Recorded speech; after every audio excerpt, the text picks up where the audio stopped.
captivating podcast out there with your host, Lena.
Finish him!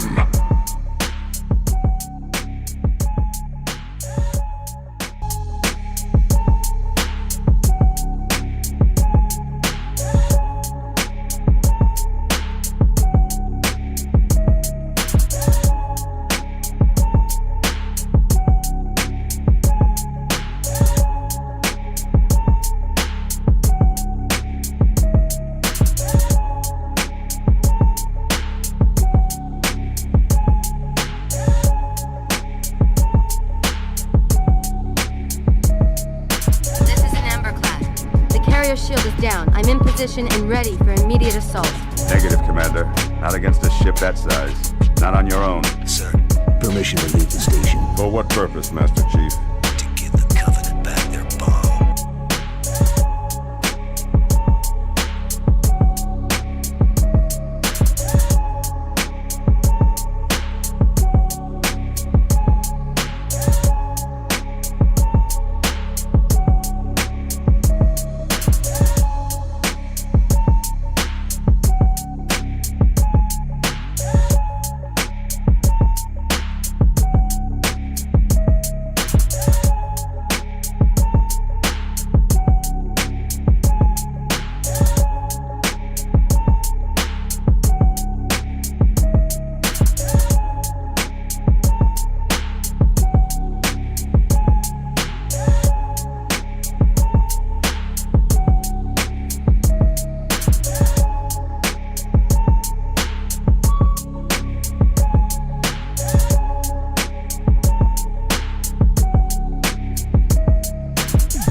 Ready. Shit, I'm ready. Yo, what's good? K-Mega said he's ready, people.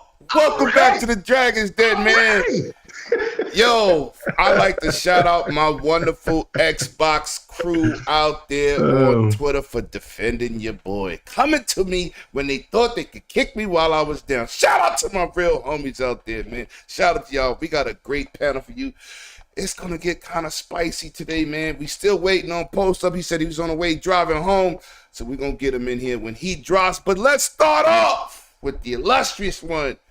AKA, I don't say too much. I'm quiet, but when I speak, you better listen. My man, Hard Geek from Games on Daily. What's good with you, my guy? How you been? How has your week been, my brother? Man, it's been busy. It's all up. Like I had my nephew. He's 21 years old, and we had a party today, and we finished a little early. Thankfully, we had a whole family get together after COVID for the first time. We got to meet all these people for the long time. So it was awesome. But of course, for the gaming world, we had this massive trial come up, and then all the nice news from last week of the ups and downs, right? Where some folks on one side of the aisle decided they were going to delete their Twitter, and then suddenly became very happy when something else happened, and we'll get into all that fun stuff, and then it all got deflated again. Too bad for them. And listen, man, I like the whole. You see, I love my gamers on all sides of the spectrum, but I'm going to say this. Let's go give a moment of silence for Saltiest Gaming. Man. Messy. Don't come back. He's already back. He's already back. Yeah, you knew he was gonna lie. They all back, man. They all back. Dude, this dude's crazy. That man had to regroup. He was like, I gotta rethink my strategy. Yeah, they had to. Yeah. I know what you could do, Saltiest. I need you to team up with Red Dragon and y'all should do like a dummy podcast. It would be awesome. Or he can get back with his baby boy and go out with Wooly again. Both of them crying all the time. Oh man, come on, leave Wooly alone, man. Wooly good people. I don't know about the other suckers, but we're Wooly good people, man. Leave him alone. I'm gonna go to my other light skinned brother over here, man, Mr. Which one? You got plenty to choose. I know, but wait, got an abundance. Wait, the old smorgasbord. the Hondo man himself. The ladies like light skin. This is the podcast for you. I gotta go to my brother Hondo because he says something very important on Twitter that needs to be broadcast more. He said, and for those of you people who wanted Phil fired, talk to me 100. How has your week been, my brother? What's good? Hey man, pony bots in here. I welcome all the ponies. I welcome all the smoke. We will hold the line. I welcome all 228, 100 That's my private time. I will kick you while you down. My boy said I will kick you while you are down. Get it back. Oh man. I'm gonna kick you while you down. God, man. Your dog can die. I'm gonna kick him. Shit. Man. Man, Rufus. Hey, that's how you got it. They losing lives. So I'm gonna say something today. I said, now y'all can jump off the dress. Microsoft has won. Careful, 100. They out here trying to cancel people. Careful, 100. Can't cancel. Like 35 million times. Oh my God, man. Oh my God. Well, we're gonna go to somebody a little bit lighter. He talked messy. But he down there in that Texas. He should be losing some weight with all that 5,000 degree weather out there. Shout out to my brother Bloody Knuckles. How has your week been? How has your streaming? How you been doing, brother? Talk to me. Man, you already know how it is. It's your boy. I was like, you know how it is. I was like, it is going good. It's definitely hotter than a motherfucker down here right now. But, you know, it ain't been as hot as this past week, if you know what I'm saying. I was like, because Twitter be on fire. Everything's burning down. YouTube going crazy right now because there's so much salt out right there. There's so many tears. I was like, you think that it will be flooded, but it's what it is. It's what happens when people talk about things that they don't know and act like they know things. I was like, especially when all these people say, "Oh, I heard this, and I know this is gonna happen for a fact." No, you don't. I was like, "No, Bloody. How about if I say it with an accent? Does it matter then? No, it don't matter." I was like, you can emphasize it any way you want. It don't make it. It don't change a damn thing. You say the British accent don't matter. No, the British accent don't matter. No. I was like, you could even do an Australian accent. It still wouldn't matter. Oh. Whether you're from up, down, or down under. Hold on. Breathe, bloody, breathe. God, I am breathing. There's a lot of people here today. Let me get to these super chats before you steal the oxygen in the room. Throwing TJ with the super chat. Appreciate you, brother. The FTC is stupid. The deal is done. Damn. And we got the oldest wheelchair bandit in the building. Shout out to my brother, Sir X-Men, a.k.a. the Depends mascot. It's my brother. Oh, no. Pony's got problems. Now go Xbox and ABK facts. Yo, did it hurt your fingers with arthritis when you typed that? I just want to know. Put that in the chat. Shout out to my brother, man. Shout out to my guy, man. That was a long ass sentence for him. I'm sorry, Sir X. I'm telling you, Sir X-Man ain't safe on no podcast. Anytime he rolls through, there's a high probability that his age is going to be a problem. I think it's fantastic. I love it. This dude said, "What's up, chat and panel? Ponies are hurt." Anyway, let me go to my man from the GUG, baby. We started. My brother K Mega 405 is in the building. The fight night Sunday King. What's good, bro? How's it been for you this week? Oh man, it's been beautiful. It's been real beautiful. It's just like I was saying earlier before we got started. It hit me eventually last night that the deal is officially pretty much done. And so I just started letting them loose. I was over there playing some Diablo, and I was just like, you know what? Let me just start being messy. Let me throw a little bit of this and that, make the hurt go.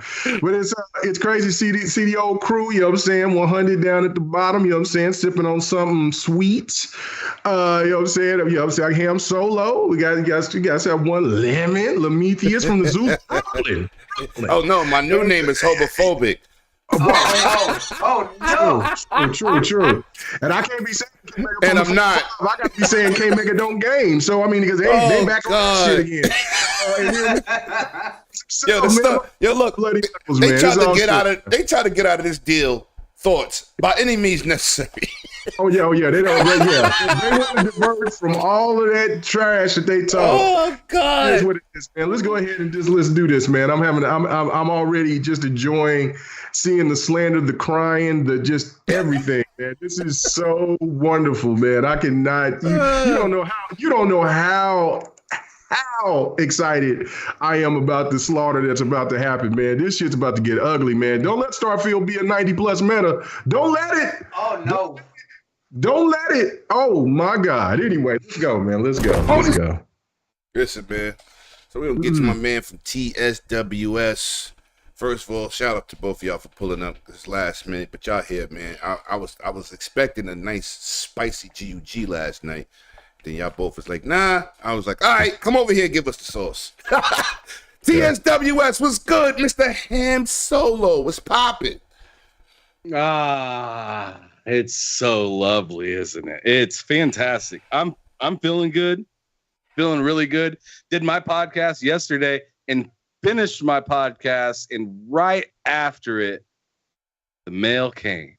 I got my check from Microsoft once again, and they let me know. They let me know that there's gonna be some extra perks coming soon. Let's go. Oh damn!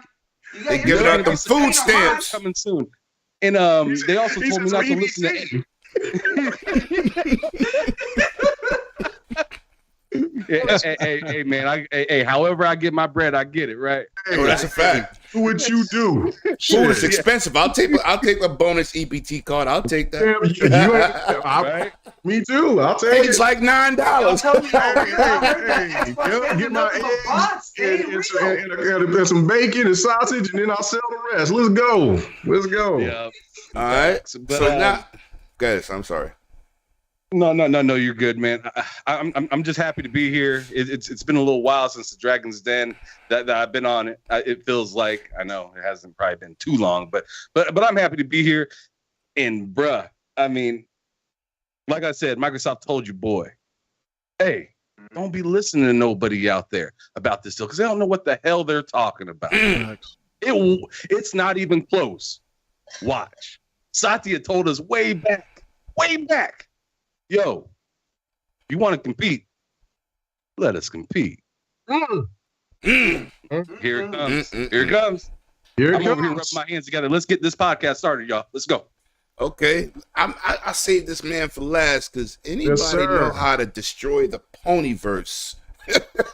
It's this guy right here. I thought he just worked for the meme team over at Xbox. The way my man J Rock, the Far Rock King. Talk to me, brother. How has this week been treating you, It's dog? been glorious, man. It's been glorious. But before I start, man, let me give each and every one of you guys on this panel your flowers. Y'all been in the trenches longer than me. And y'all stood tall, didn't bend, didn't fold, right? Right. Y'all was That's in right. it through the good, the bad, We will hold the the ugly. line. Oh yeah. So now's your time. Now's your time to relish this glorious moment. Me and 100 was getting our This legs shift in beat. the industry. Boy, we was getting our ass beat there, boy. I don't even know Hey, what's going on. hey, look at us now. Look at this man. now. Lord, Glorious moment. It's a change in the industry, man. Everything's gonna shift now, and you guys gotta enjoy it, man. So I gotta give each and every one of you guys your flowers, man. Appreciate you, Appreciate it, brother. man. Appreciate you, brother. Yo, we went through a Appreciate lot. what you do, man. We took a lot of lashings. Boy. Shout out to Dirt too. Dirt and 100 minute here for a minute, boy. That shit was Dirt rough. and Sean, they've been taking lashes, boy. But boy, it's time to be 50 Cent petty out in these streets. I'm petty. Oh yeah. I'm not letting the boot off your neck. I don't care. Yeah. I think I might have to run on that one. I'm gonna have to kick your dog too. You down? Hey, I bet you y'all wish y'all had that goddamn Redfall now. Oh no. Woo! Well, you already know, man. It's the host with the most. It's your boy Lemon, man. Shout out to everybody who really come out and support, man. I really come out here. I'll be clowning a lot of times. People just too sensitive on Twitter and these other places. But if you don't like anything I say, you know what you could do. Because it's crazy. We out here playing games, cracking jokes, giving you content, and dudes just, I'm not erasing my Twitter. I'm not doing. I just think it was just absolutely absurd the things we've seen this week from people. They're like, oh, you're 51. You think everything's a joke. I'm like, this is gaming. If you're not having fun, maybe you should find a new hobby. How about you go play marbles? You know what I'm saying? Go do something. Go do something with your life, man. Tic-tac-toe. Learn how to play spades. They need to play some cards or something, man. Play Pokino or something. Maybe Big Whisk. Something. I don't know. But let me get to these super chats. Numbers because they all fake accountants, so might as well try to work with them. Locker room lawyers all day. Facts. Let me get to the super chat by Sir X-Men with $2. Wish I had the time to join the show. Want to rant so much. Fire. Then I got another one, $5 super chat from Skywalker UAV1. Lena Khan charged into the congressional hearing chambers and yelled, Leroy Jenkins. No, I you were right. Charged in and said, Leroy Jenkins. Oh my God, that's crazy. All right, listen, we're gonna jump into the light topics because we're trying to wait for Posa because I really want everybody here to tackle this ABK deal and the outcome and everything else. So we're gonna start off with turn on phone. All right. Sony, man. Sony has finally invested some real change into this multiplayer situation. $2.1 billion. Hargeet, we're going to start with you. What do you think possibly that they can do to change around their online structure where they can finally start generating some money? First party.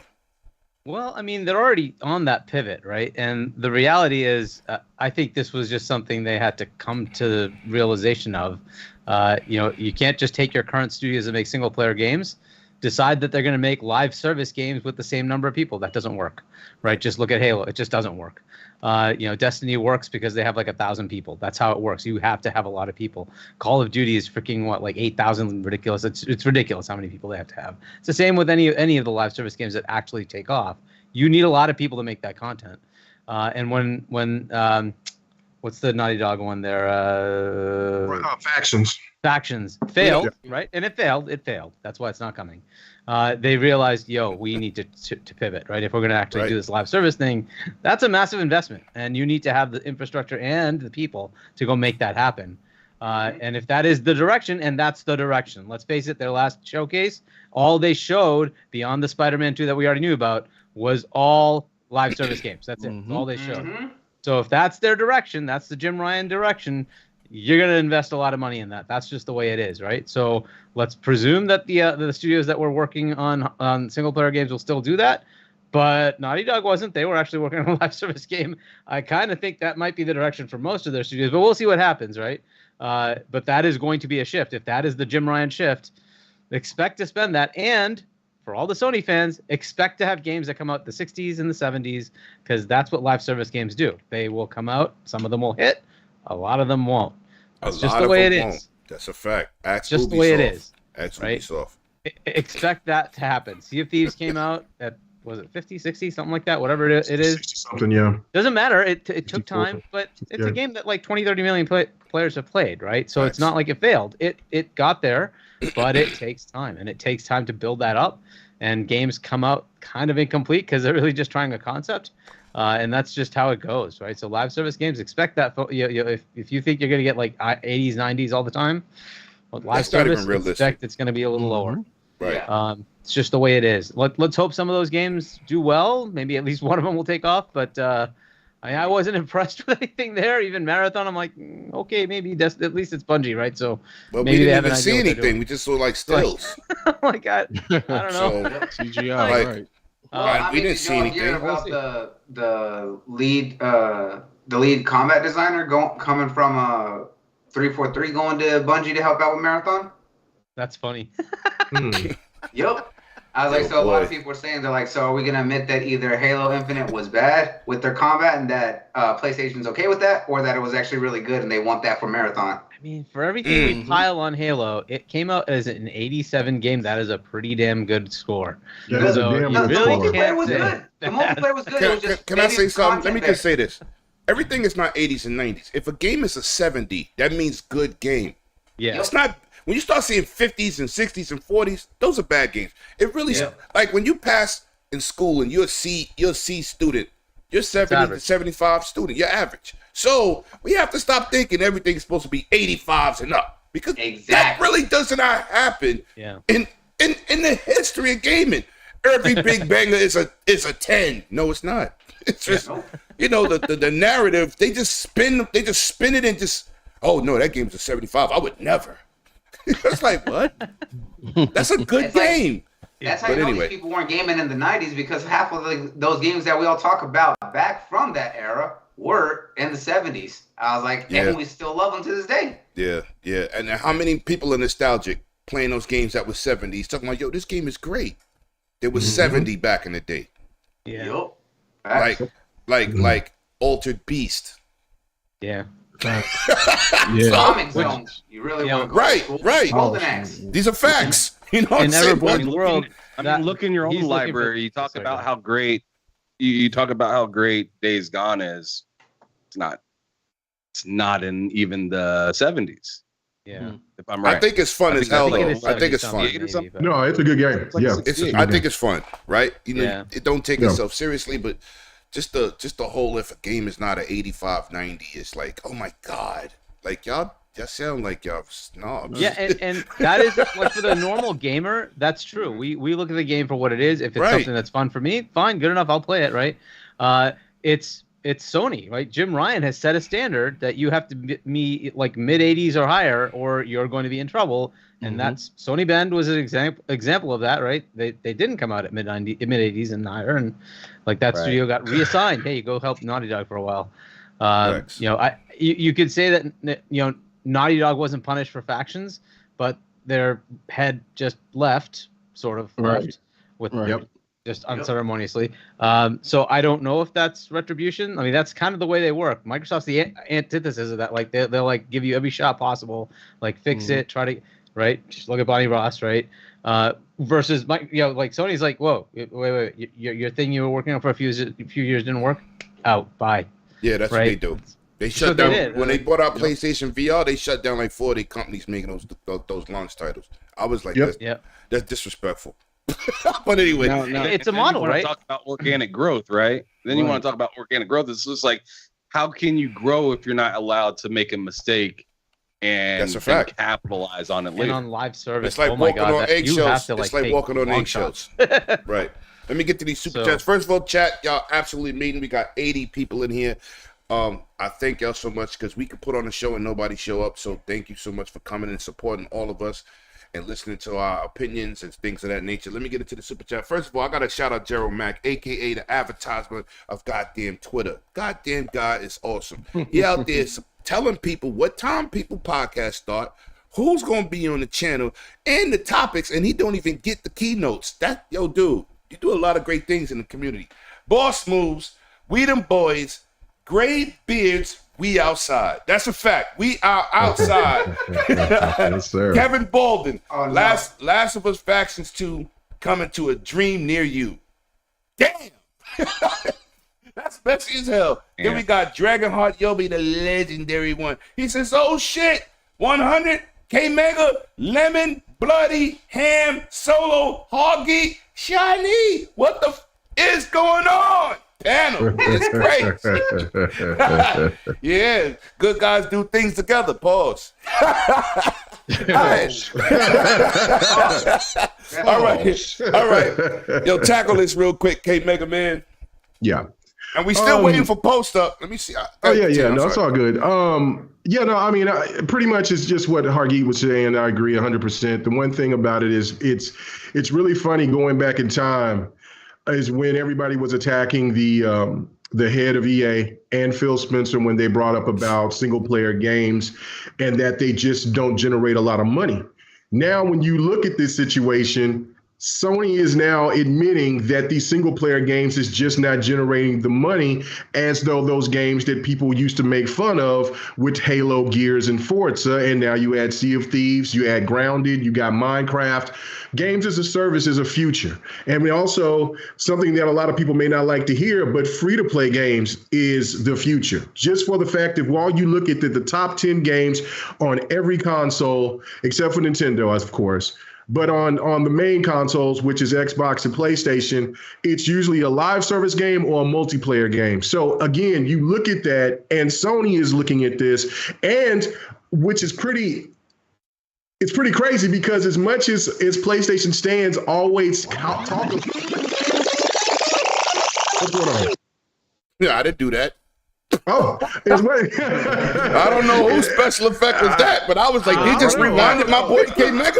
I was like, John DeMarco. I mean, somebody told you to run that back. That might have been Bloody. Oh, okay. That was Bloody. Look at Bloody's face. Bloody is guilty. That was Bloody. Goddamn Bloody. I'm like, what? What was? Yeah.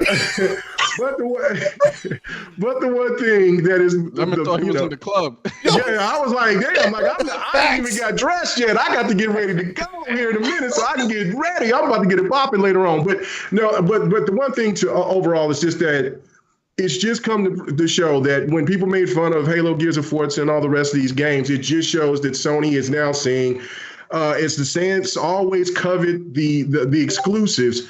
All of those numbers except for God of War, all of them except for God of War's numbers were down. And that is telling. It may be that people are exhausted with these sequels, or it also may be telling you that $70 price tag just ain't cutting it, and they'd rather go to a free-to-play or feel like they're get something better, get a better investment if the game that they can just play continuously, like an Overwatch, Fortnite, things like that. So Sony sees the writing on the wall, and at the end of the day, it's they're going all in. It's just like what Hardy said. Are they going? What's going to hit and what's not? Because not everybody can make a Halo.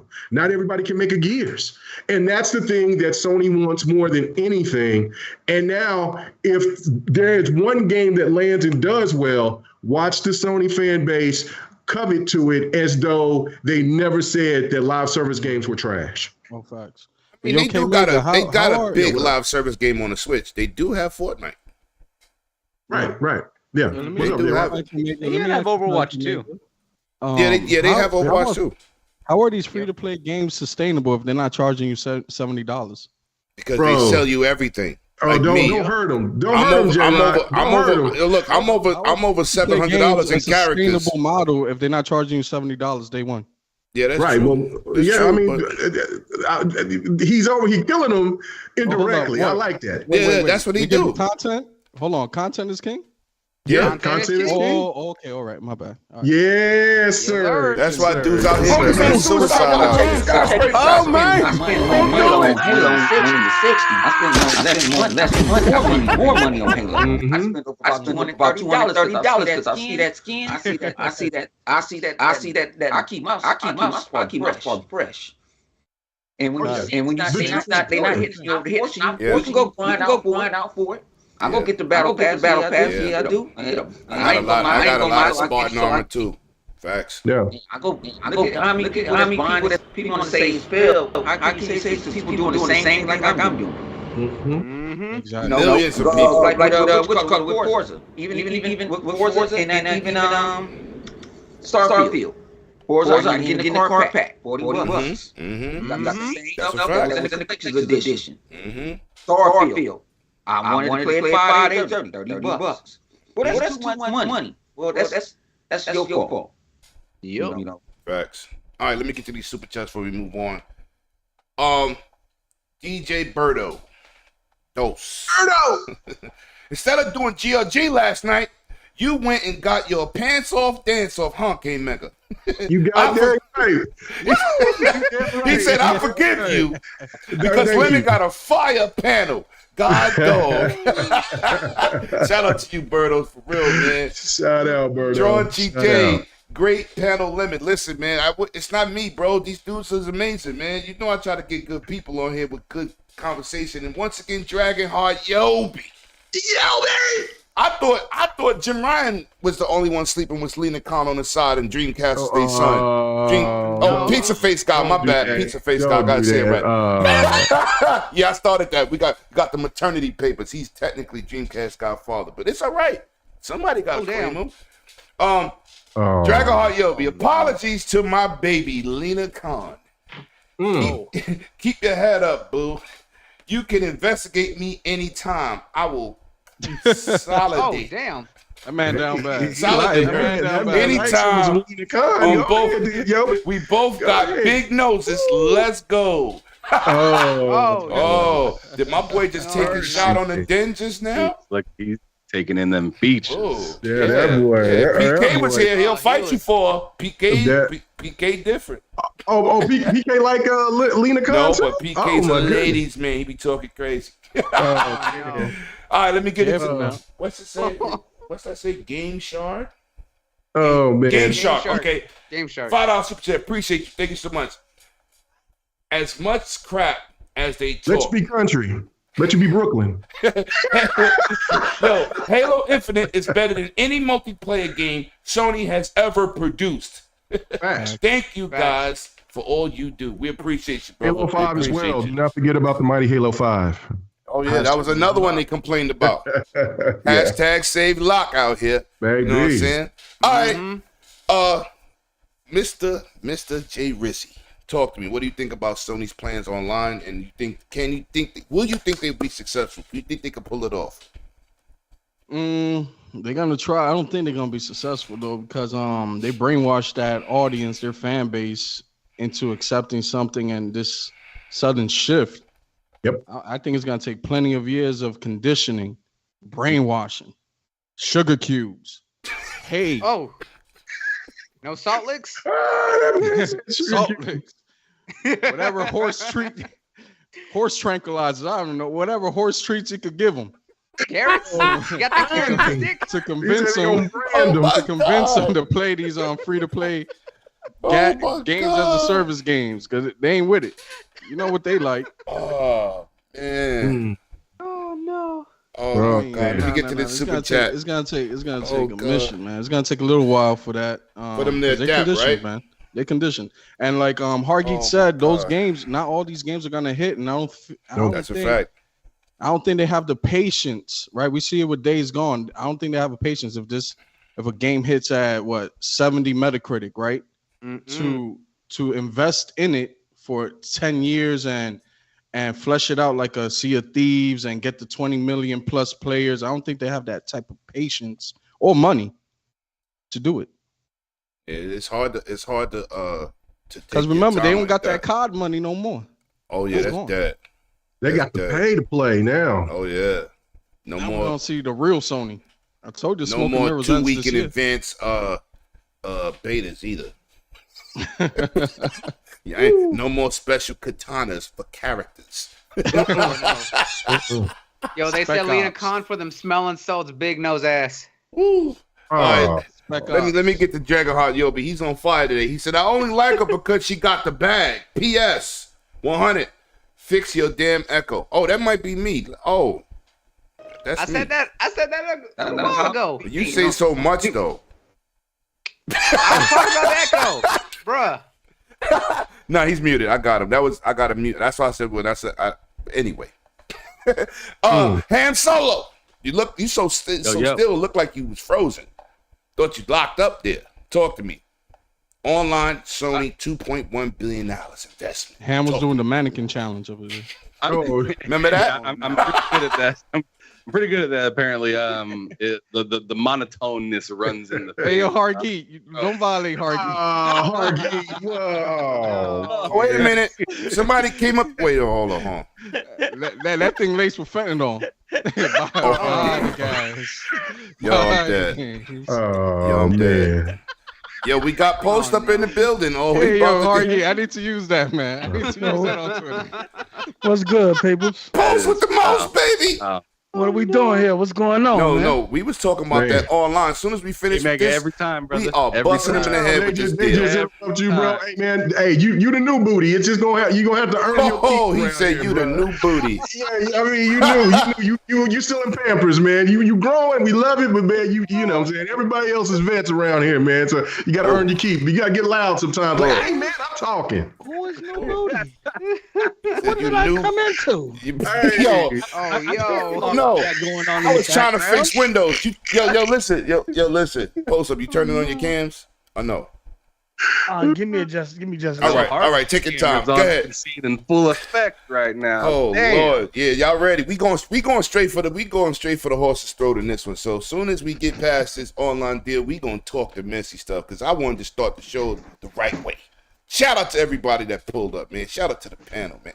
Oh no! What the hell is Hargeet doing? I know, right? What is that? Now see that, bro. I'm just gonna try to ignore it.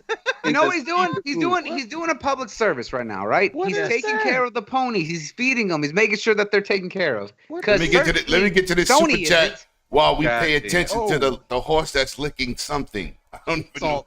It's Salt Lick. Let me get to the super chat for my man Gerald Mack. He said, "Truth be told, the ABK deal is going to bring out." Ham got no chance, man. Ham got no chance. Look, got no motherfucking chance right here. What is that horse licking? No. It's a Salt Lick. Yo, that looked like one of Jim Ryan's butt cheeks. It's crazy. Man. That's he licking it. Oh, man. Yeah, a little bit to the left. You wildin', bro. That's what I pull up to. That's what we doing here. That's what I pull up to. Oh my God! What just happened? Hargeet says, "Stay salty." Oh man! What the hell just happened in here? Oh my God! Yo, I am dead. Look, all I know is Hargeet got Police on suicide watch on the skyscraper. Oh man! Don't do it! Oh man, you the only dark skinned dude here, man. Thank God, bro. It was a light skin up in here. Day. It was Menudo up in here, man. We was Wow. Oh no. All right, man. All right, yo. I don't even know who's next. Ham gotta go. He didn't even go yet. Oh, Ham, finish up, man. Because you were trying to do Gerald Mack's super chat, so go ahead. All right, let me get it. Gerald Mack. Oh Lord. Oh, I gotta gather myself. Truth be told, Gerald Mack with the follow-up super chat. Appreciate you, bro. Truth be told, the ABK deal is going to bring out the gamer trap inside of the PlayStation Fanboy. Okay, I can go with that. I was about to say fart boy. I wanted to make sure I read it because, they be saying stuff about me. Wanted to make sure I could complete the sentence without being killed out here in the streets. Oh, wow. All right, go ahead. Attack this. What you think? You said attack? Oh, no. Oh, man. Okay. Oh, all right. Well, so you talking about this extra moolah that they got for the $2.1 billion investment into the online structure. Yeah, for gas games, pretty much, right? Mm-hmm. So I'm not surprised to see them invest that hard into it. They've been talking quite wild as of lately with what their plans are to do with Activision and whatnot. I'm thinking possibly even backing out of contracts or something like that. Like, bro, they are not happy about this whole deal and whatnot. Do I blame them? No. But the problem with them is, a good way to put it was cutting off your nose to save your face. They're kind of doing one of those, in my opinion, because I think what they're thinking about doing is, foregoing, Call of Duty or whatever in general, and thinking that they can invest now and just so happen to have some sort of recency bias with just throwing out a whole bunch of games. But I think that's a dumb idea. In my opinion, I'm thinking, you should, like I know you ain't happy about the situation. You don't want to fund your competition. Sure, I understand that, right? But at the same time, you just got done saying that your studios need money from Call of Duty and stuff like that.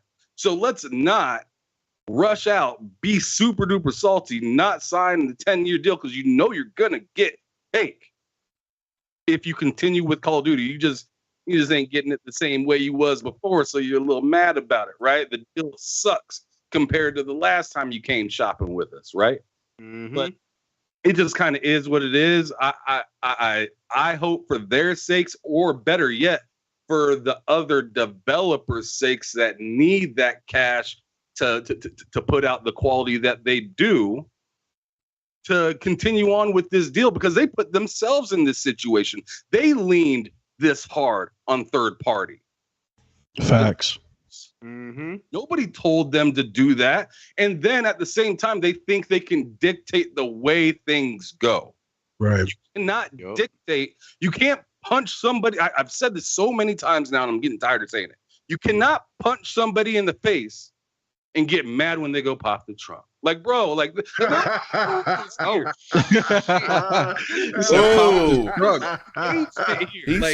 the trunk. Like, you hit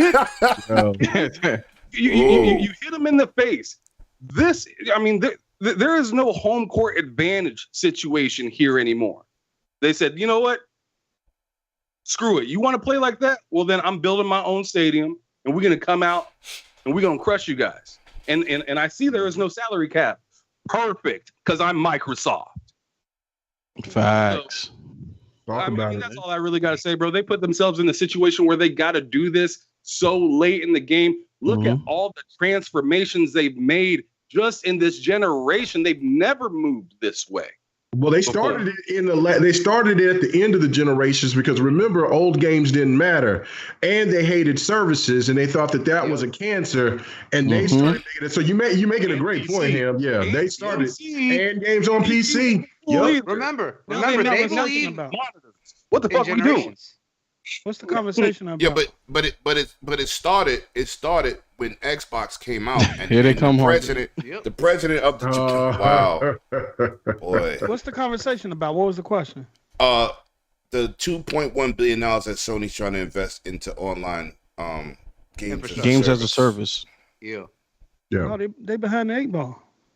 Yeah, that's exactly what I'm saying. Yeah.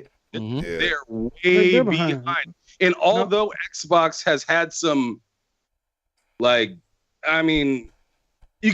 can say some clunkers out there, they've been working on it. So although you may have some clunkers, the next time you come out, you ain't going to make the same mistake that you made. and over and over. Sony put themselves in the situation. Oh, they're so star-studded when it comes to third-person over-the-shoulder shooting games. But you walked in there and said, "What the fuck going on up in this motherfucker?" Shut the whole thing down. Yeah. Shut it all down. But that goes back That to goes in the Hardy's trash. point. That goes in the trash. That's definitely trash. We gonna recycle that and make that trash twice. But while they saying that's trash, they over here signing a deal to get you know what I'm saying, bubble what is that? The bubbles and suns. That mega, come on. You don't want to play with your homeboys in the bubbles. Come on. Pause. You don't want to pop some bubbly with them. No, pause. Those games didn't matter because they wanted to sell their fan base. They wanted to resell their fan base old games. Yep. Yes. They wanted to sell you old games and remasters. What they about to remaster Last of Us 2 one more time? I don't know what they're gonna do to it. Block one more again. One more again. At the end of the year last year, they were talking about redoing, or there was a rumor to redo Horizon for Zero Dawn. Yeah. And I'm just like, oh. They got like 3 projects with the Horizon franchise that they want to work on. For a long time. They talk about 15 plans. Look, that's you have to do that. You have to regurgitate things like that when you're behind the 8 ball in terms of new IP. But let me ask you a question. Posto. Who the hell asked for that? They don't care. They fan base take whatever they give them, and they defend it. Yep. The PlayStation community, no matter how wrong Sony can be, will defend anything they do and say. So you just called the ponies strippers? Yeah. Oh no! Damn. Oh yeah, the stands are thoughts. There's no question about it. Yeah, pussy. Oh damn. Stand. Let me tell you something. They for the streets.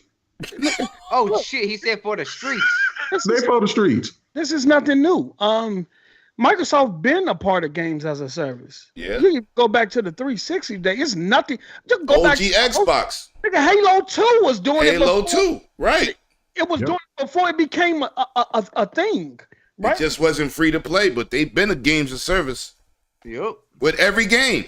Forza. Gears. They've been doing that. Games have longevity. What are going to do is slide a service into something. That's Microsoft. I mean, look at it. Look at this. Point. Didn't they just turn off the online service for Forza Horizon 3 and 4? Didn't they just recently start bringing those servers offline? You're talking about decade-old games that they were still hosting for years. Yup. Facts. All right, let me get to these the funny thing is this, right, Ham? Sony has plenty of IPs they could have converted and organically grown into a game as a service. There's that word. They could have done that. They could have done that with Twisted Metal, right? Yep. They could have organically grown that into a games as a service. They could have done it with Motorstorm. Motorstorm could have been a game as a service. Mag. They could have done it with Resistance. They could have done it with SOCOM. They could have done it with Killzone. Yep. There's plenty of games they had. They got PlanetSide on PC. I don't know why they don't convert that over to consoles. I used to play that too on PC. Now instead of organically growing those IPs into a games as a service, what do? They go out and buy Bungie. No, what happened was they came too dependent on Call of Duty. Right? Yep. When PUBG first came on the scene, they had an opportunity right there to capitalize on the wave. Epic did an incredible job. They took a Fortnite game that had nothing to do about Battle Royale. The PUBG style genre and flipped the whole thing. $300,000. Now Fortnite is $1 billion entertainment piece in it of itself. Facts. Right? It's generating billions in and of itself, right? Mm-hmm. And you still sit on the sideline because you thought you was protected by Call of Duty. You never expected anyone to spend the type of money it would take to purchase Activision. But guess what? Microsoft is him. Microsoft is him. And they got them at a bargain too. Because they worth more than that. They're worth more than that. It was worth $90 billion. And Activision and Sony had to get it too. Because Sony, you sitting up here, Okay, you're trying to keep calling all this stuff away from me, all these special features and things like that, exclusive. You even tried to get Call of Duty exclusive to the PlayStation at one Sure point. did. That's crazy. Right, and then that's wild. Bobby Kotick, you get it too, because your goof ass leveraged PlayStation market cap in terms of consoles against Microsoft to have them pay the same type of money Sony was paying, and our community wasn't getting the same type of benefits. Right. Right. Nope. So what Phil said, okay, I got both you bitches. I'm gonna take care of both of y'all at the same damn time.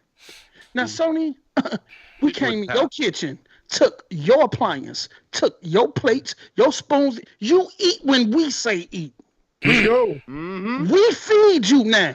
Yep. And now that we know your first party come through us, let me get that. What are we doing? Bobby, you're going to get your bread. Then you're going to go sit your ass down somewhere because we finna take this thing over. Disrespectful. Both of them. Well, yeah. I mean, that's exactly right. That's the one thing that I think a lot of people, or I think people are starting to understand now, is that where Sony made, like Ham said in a video, or just also in a podcast, whatever. Sony went all in. Yeah, they risked it all because they thought that they could go and they could rub elbows with the regulators and get this thing, and it almost worked. And Bobby Kotick, his crazy ass, almost messed up his bag, his true bag. Almost. Yeah, but almost. They scared now. They scared now because now Microsoft has all of the leverage, and they don't have to give them a 10-year deal. They can give them 3. Okay, Microsoft is bigger than that, buddy. Yeah. They got all the Sony data, player data. Yes. How they spend, what they spend. Yes. Give me that. Give it all. Give me access to all that. So go ahead. We'll give you grace. We'll go ahead and let you have Call of Duty for $10. I mean, for 10 years. Just go ahead. Let's go ahead and do that. Matter of fact, hell, we'll be even extra generous to you. We'll drop it to 20%.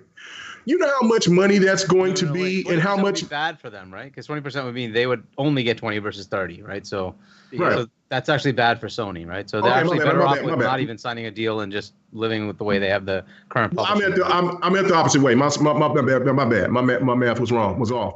But in a sense of like giving them a deal saying maybe 40% or whatever, right? Like just saying, look, I mean, you can recoup a little bit more money. But the money my point was that the money that and Sony knows this. That's why Sony did not want this to go through, because now they don't have the perks that they once had, and they got to pay their rival who now is flexing on them and giving them real competition. And PlayStation's going to have to work their ass off in order for them to compete. What did Phil say? Yeah, what Phil say? What did he say? He sat on that stand and say, we got over 50-some games on PlayStation. That's right. And they take the money we pay them to wall content off from us. Yep. Oh, the tables have turned, player. The tables have turned. The tables have turned. And let me tell you something. Monster. And let me tell you something. That Microsoft's going to make now. They're going to overshoot and say, look, what PlayStation give you? We'll double it. I guarantee you, once this go through and things get solidified, them game publishers is finna come running to Game Pass. I'll guarantee it. Ain't all that. Sony uses their hold on the gaming industry, and they muscle people. Yeah. And bully them. We have the biggest platform. You got to do it our way. And that's why they get a lot of their deals. They work, because remember what everyone was saying, especially after what came out. No, remember what came out during the whole Apple and all that stuff that was going on? And how they were saying that one of the biggest things that Sony was doing was that they were putting in contracts that if Microsoft had approached any of the publishers to say, hey, we want to give you a deal to put the game on Game Pass, that they had to go to Sony first and see if they would offer something similar. And if they declined, they were then forbidden from being able to put the game in Game Pass. Yeah. Right. Or don't put it on our platform. That's some real bullying tactics. But you know what? Right. The tides have turned. Big bank take little bank. Stop playing. Stop playing. One thing you mentioned, K Mega, was that what's his name? Kotick did something wrong with the trial. I think you're referring to the he didn't believe in the Game Pass and cloud model. Correct? Oh, he been vocal about that. That's not a mistake. That was purposeful. Yeah, they specifically wanted to say that Activision would never in a billion years get into a game subscription service unless it was part of Microsoft. That would never happen. That's a consumer benefit that only happens because Microsoft acquires them. That was specifically required. Right. Oh yeah, that's right. And the judge turned around and used that. Right. 100%. Yes, she put it did. In there. Like this would never happen. That's what he said. Right? It would. She put it in there. She absolutely put it in there. Right. But the FTC used his words against him and actually had their best point in the closing arguments using what he said. That's the whole reason why I was saying he made the mistake. He almost messed up his bag because I mean a lot of people was upset about Peter Hines, but Peter Hines just was speaking his truth. It wasn't that bad what he was saying. It was Bobby Kotick's words that hurt them. But thankfully, the judge saw it. Robbie was supposed to say that. Yeah, right. Solidified because that was the only point that they had saying like point. Is that if he's saying if this deal doesn't happen, right? If this deal doesn't happen, Call of Duty's not going to be in a subscription service, which is going to not put it in more people's hands because he's not doing that, and that's what he's supposed to say because he doesn't have that. They don't have that ability. They're not a console that's strengthened maker. Microsoft argument. Right. They strengthened Microsoft argument because the FTC and the CMA built their cloud argument around. At some point, Activision gonna put their games on cloud, and Bobby went up. No, we don't. We're not. We more so. That. We believe more so in cell phones and where the power going to be in the next 10 years, more so than we do in this cloud thing. We ain't with it. We're not with Game Pass. We're not with cloud. So if this deal don't go through, we already eating over here with the better play model. Why should we mess up something that ain't broken? Why should we fix something that ain't, you know what I'm saying? That's a fact. They doing nothing but eating money. Why would they strike a deal or put something on the streaming service? That's not their service. They're not into that. But now that they they're into it now. They ain't into nothing. Bobby Kotick is getting his check. He out of here. And I'm gonna talk when we get to the ABK deal. I'm gonna talk about something. I'm gonna bring something up that nobody's really talking about. Let me get to these super chats real quick, man. I know I gotta get ready to get out of here, man. All right, bro. Thank you. Yeah. I appreciate I hate you. that, man. It was getting good, right? It was. I ain't did anything with post up in a minute. J-Rock, it's been a while, man. You know what I'm saying? We're gonna have to link up 100, man. You know what I'm saying? We're gonna have to do it. We're gonna have to do it, man. Man, it was good seeing everybody, man. Bloody, the Satan rings. You know what I'm saying? I mean, look, what did you change your eyes too? Because you wearing them glasses. Yeah. What? Oh, okay. The rings are going. They blinded him. I didn't know, man. If he went full into the Satan rings and got like lizard eyes or some shit. I don't know, but anyway, Ham Solo, brother. You know what I'm saying? Don't let these fools out talk you, man. Just because you the youngest one in here.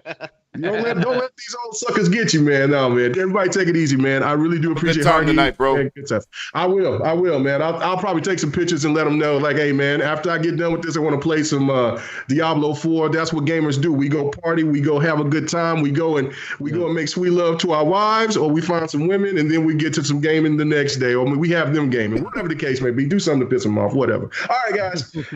All right, bro. All right. Let me get to the super chat. Sir X-Men with a $2 super chat. Lemon, now Sony going public welfare, right? K Mega, messy. Stitch, 6669. Do y'all all think, this is a question to the panel, do y'all all think Sony is going to allow a card on PlayStation because they still have to pay Microsoft the 80-20 split after the merger for another year? So I'll let somebody answer. You want to answer that, Huggy? I guess Hargy don't. Yep, sorry, I was on mute. Yeah, no, I can. I don't think they're gonna break the agreement, right? What Microsoft wants and what like Jim Ryan wants are very different. So if they want to come to the table and change things, fair enough. But it's not going to be the Jim Ryan terms, right? He wants all the ZeniMax games. He wants all the ABK games. You ain't getting all that. Sorry, that's just not the way it is. You can't dictate terms to the other team. They're just trying to publish a game, and they can just publish the game, right? They have a publishing agreement with Sony already, so they will just publish the game, right? And if they got a PLA with them. Yeah, if you decide you don't want the game, that's totally fair. They can just say we don't allow this because it doesn't meet certain standards. That's fine. You can do that. but you're the one losing revenue. That's up to you, right? Mm-hmm. So Microsoft is going to go with the letter of the law. This is the contract we have in place. We have it for the next 2 years, whatever it is. We're going to continue that pattern unless you want to renegotiate. We're absolutely happy to do that. That's what Phil was trying to do, but he has not given up ZeniMax games. That's not happening. And I think the vast majority of the ABK catalog, whatever's new, he ain't getting those. Those are going to be exclusives.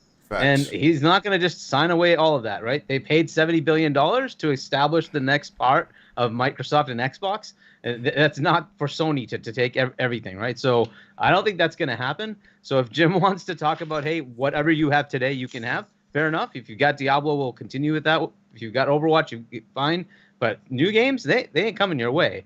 So it needs to be that mutual thing, right? Like, Phil plays the nice guy, but Jim seems to think he's the bully that can just tell him to do whatever. Like, sorry, dude, you have to understand Microsoft's way bigger, and they're now taking their muscle and using it, right? So it's the first time in history that they actually got the mother's company backing financially. Right? So you really can't play with them. And it's the first time Sony has been pushed. This is the problem, right?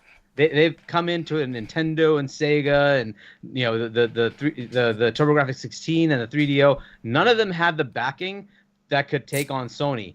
Microsoft can, but never did, and now they are, right? They've spent $80 billion plus. Yeah, they're not backing down. So and they're not playing with you, right?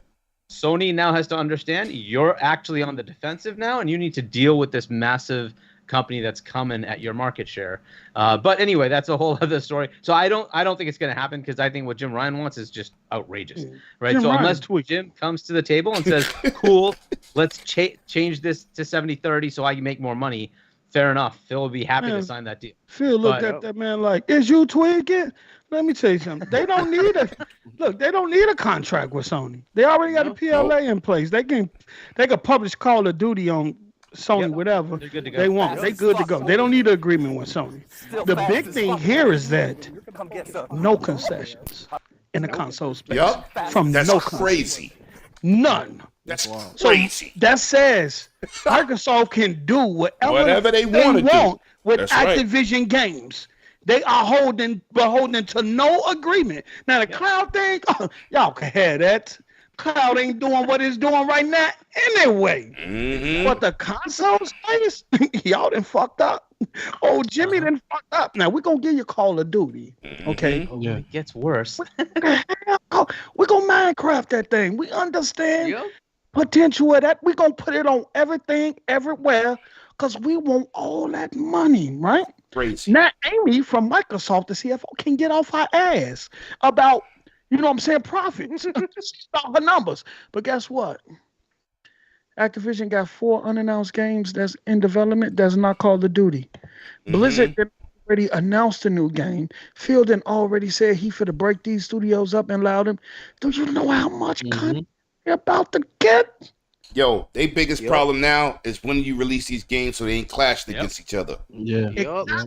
That's they got game scheduling problems. And the potential that every fall they have a massive game coming into Gamepass with Call of Duty. That's just every October.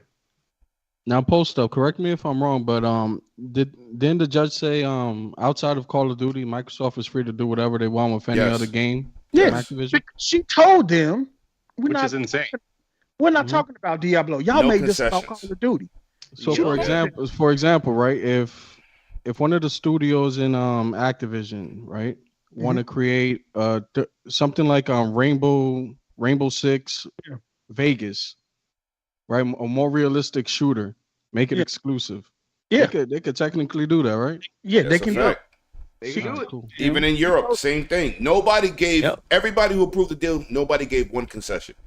Not even Call of Duty. Not even Call of Duty. The FTC tried to flip the script at the last minute. The only thing that was required, and that was from the EU, is that basically everything that they make available has to be available globally. But that was it. They didn't require them to give anything up. No, that was in terms of cloud. Yeah, right. And only. But that's what I'm saying is that was the only thing that, if anything. Yeah, and it was cloud in the EU only. So, but Microsoft said, hey, if we're going to do it, we're going to allow them to put it globally. So, if NVIDIA can do it in EU, we'll let them do it globally. And you still got to buy the game. You ain't getting it for free. You just allowed to put it on your service. So you still gotta, whoever wants to play those games on cloud, you still gotta buy it. Yeah. Now I can't wait for all these journalists to start speculating when the game gets announced. Is it coming to PlayStation? Is it coming to PlayStation? Yeah. You know how it It's works. gonna be nice for that to be on the other foot for once. Yo, let me get these super chats so we continue, man. Y'all killing these dudes right now. I appreciate y'all. Facts. DJ Burrows dose. Ponies running wild in these streets. Quick, call animal control. Saltiest leaving the pack. Wow. We don't call him by his name. We call him Pizza Face Guy. That's his name. Say it right in the chat. Pizza Face Guy. Broken HDR and MBG right behind him. Yo, who's this MBG dude? People keep saying name's literally MBG. Oh, all right. Gerald Mack again with $2 super chat. That's the gray beards talk. We them boys. Post up. Yo, but why they always forgetting about their boy Marlon? That's a rap gaming. Yo, he went off and said he was K Mega had tweeted out that he was talking about nobody's asking for a remaster of Last of Us. Who asked for that? He was going crazy. I was like, wow. Gerald Mack, again with the $2 super pocket platform. Anybody know what that means? I don't know what that means. You have to hit me with a regular chat and tell me what you talk about, Wesley. Let's continue, I think you're saying his pockets over platform. Yeah. Oh, okay. Yeah. Pockets over platform. All right. See, we needed the young man in Ham Solo to break that down. You know what I mean? Yeah, because I didn't know what they that got was. quiet for a minute, like. You know what I'm saying? Now, let's start off with this Lena Khan situation, man. First, listen. Let me just say this. I'm happy it's over. But I am going to say this also. In the summertime, after these shows in June, the summer's dead for gaming. In terms of news, people usually shut down their podcasts. Ain't nothing really to talk about. So the ABK kind of carried us for 2 summers and speculation and all the things of that nature. But let me say this. We're going to talk about this hearing after they took this L, right? Mm-hmm. We're going to go with you, J-Rock, but I just want to say this. Right now, we witnessed her get destroyed once again by Congress. She wanted a 33% increase in the budget and officially got denied, and they got, what, a 23 or 25%? 25% reduction. Dang. We know everything is political in the United States, but with everybody barking on her, killing her, why do you think this chick still got her job? So talk to me, Poster. Because she's definitely, the last hearing we heard people coming out resigning and leaving detrimental letters discrediting her character, the abuse of power. She just recently threw her team under the bus. They made me do it. It was them. So talk to me. What do you think about this whole situation with her, man? Me or Post? I'm J-Rock, I'm sorry. No. I think, listen, everything is political. I think whoever put her there, what was it, Biden? Yeah, Biden appointed her. And that judge that told her, Corley, hold that. Well, you know, the blue squad is gonna have her back regardless, man. At the end of the day. They stick together, so does the red squad. So I don't really care for politics, to be honest with you. Outside of this, I didn't even know politics could be this entertaining. I was like, God damn, this me either. They throw shots at each other like this? Yo. They were telling each other to shut up. I was like, damn, I thought it's supposed to be professional. But yeah, man, the roasting of Lena Khan is gonna go down in gaming history as one of the greatest moments of all time. They could make a Netflix series of it. This whole journey was incredible, bro. Yeah. This whole journey. The infighting, the colluding between the FTC, CMA, and I want to know about the EU. The EU was like, nah, we good. We're gonna bypass all this nonsense and just clear. They don't want no smoke. That's a fact. No, but overall, man, I think she's in power because she got friends in high places, pretty much, man. All right, Mr. 100. We ain't heard from you in a minute. Talking about your homegirl Lena Khan that your boy Yobi want to knock down. Where churches was all the way down. You talking about Lena? Yeah. What? You talking about Lena Khan artist? Damn. Lena Khan artist. Oh, he woke up. My boy is up. She don't know what's going on. She might be going to the federal penitentiary. Yeah, she might be on deck. She better show them receipts. At least they on deck. Hey man, she got to pay them funds, man. She got to pay them fees, man. I didn't know that they were doing this. I didn't know they appeal. How you don't know something? Say penitentiary one more time for the crew. Just penitentiary. Penitentiary on the internet. This brother right here with the words. This brother right here with the words. Yo, I'm dead. Yo, my boy Chris. You know the interweb, going to the penitentiary on the internet. You feel this brother 100 with the words. Yo, what's in that cup 100, man? Yeah, but man, it is what it is with her, man. I think she gonna get replaced.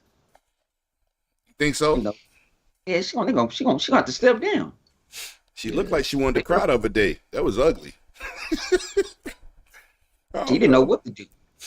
All right. They were just hitting her with this.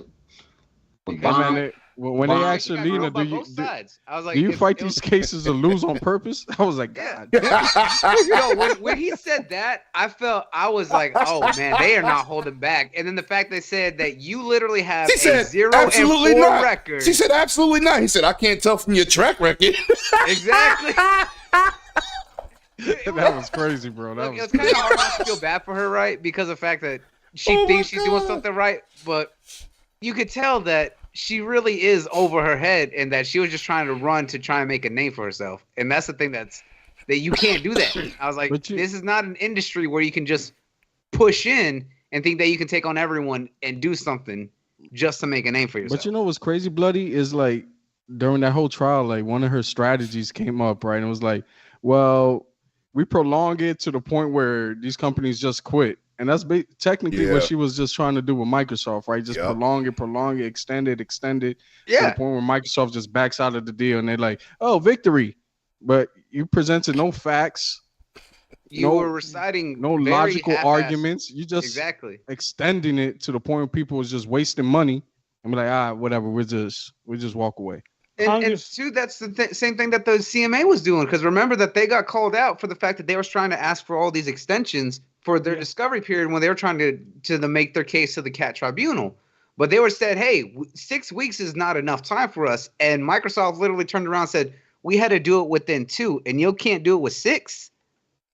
Most of Congress was mad at her. The Republicans was on their heels. The Democrats was there to play Captain Save-A-Ho, but not all of them. I was like, there was quite a few of them that was even ripping her a new one. The reason why is because initially prior to her taking the job, she made all these commitments to Congress, and they gave her over 160 some million in a budget, to do what they told her to do in terms of the commit. Look, we need this, we need this, we need that. She went in there and did the opposite of everything they've asked her to do. Mm-hmm. And then she came back and sat in front of them and said, look, I need more money. And the Congress looking like, look, at this hearing, you said this and this and this and that, and we was on the page. And then when you left here, you went and told you the opposite. You ain't done nothing we told you to do. And then you sitting up in our face asking for more money? But you think we stupid? Right. They were like, that's how they was looking at him. That's how you're on record saying you're against these big organizations and conglomerates, but you be protecting Pfizer. What's going on with that? Yep. Yeah, so they look like the excellent. No. The first hearing was better when Homeboy was like, so you want to have a Japanese company come here and dominate in the United States and 2 American companies want to join forces? You see a problem with that? I was like, that's called patriotism. Protected in this market. Yep. They're protected. Just like Tencent is protected by the Chinese government. That's a fact. Yep. Golden shares in Tencent. So all them mobile companies in China, they're huge, they're big, they're making money, but they're protected. It's different in the United States. Companies get incentives, but they don't get the same protection as what the Chinese or the Japanese government give their businesses. Mm-hmm. And so they get governmental coverage. I was like, that's the thing. You expect Activision, who is the biggest mobile publisher outside of China, to compete with that. I love the chat. To compete. I like this one. Lena Khan got fried like calamari. Chat cooking. Chat cooking, bro. Cooking. They cooking, bro. Go ahead. I'm sorry, Poso. I'm sorry. Continue. I'm just saying, you expect Activision, the biggest mobile publisher outside of China, to compete with that. To compete with China, its government, and Tencent, and the bag that they got. I mean, Call of Duty make money, but it ain't making that. I'm fit to go up against Tencent and all these other mobile publishers in China type money. That's right. You know what type of money Tencent got his hands on and how many industries they're in? Mm-hmm. Activision needed Microsoft more than Microsoft needed Activision. Because hypothetically, if this deal didn't go through, we could go get Sega. We can go back up like 50 small developers and still complete our vision. We might not have one of the biggest IPs in the industry, but that they could go the Embracer route and just snatch up every little one. Right, but that don't mean But Activision actually needed Microsoft bag, their resources, their infrastructure, their AI technology, and a whole host of other stuff. Microsoft get Activision, big monthly active users, and all that play together. So, here we are. But yeah, man, these two American companies, what are you doing? And you know what? The thing about it is that all these fanboys, and I'm gonna keep it that way because the fact that it's everyone wants to throw all this shade and all this like disrespect towards Microsoft about it and say, oh, Activision didn't even want to do all this. Why y'all doing this? Like, no. I was like, yeah, they approached them first, but when they said no, they said, all right, bet. And then when they walked away, everything happened to Activision where it came out about Bobby's old history and everything that he did. And then after that, everyone was just like, oh, we really shouldn't be doing nothing with Activision anymore. They approached Microsoft and said, hey, are y'all still interested? And they said, all right, we got you. Because Microsoft tried to purchase them 2 years prior. Exactly. But this ain't the first time. Exactly. But the fact is that they walked away and said, y'all said no? All right, cool. No one wanted to touch Activision after everything happened, and they said, "Hey, we kind of need a floating device out here. We drowning. Y'all still want to help out?" And they said, "All right, bet, but we ain't gonna pay what we played earlier." And they said, "All right, we can do that." You know why? Because after all them allegations coming out, people dying and all that stuff, that board dropped. Yeah, and that boy like, look, we had our run. Yeah, let's get what we can to get up out of here. Yeah.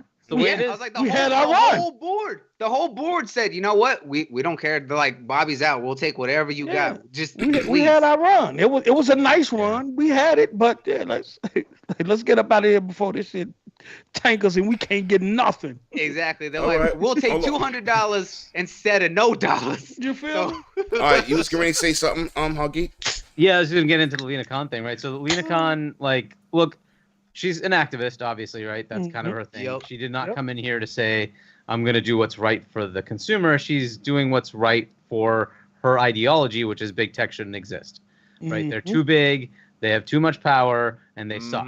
Okay, that's an opinion. That's fine. The problem is you're now in a role in an executive level that really has to be balanced and fair, right? Why the EU went the direction they went is because they have the same court system that will override them, right?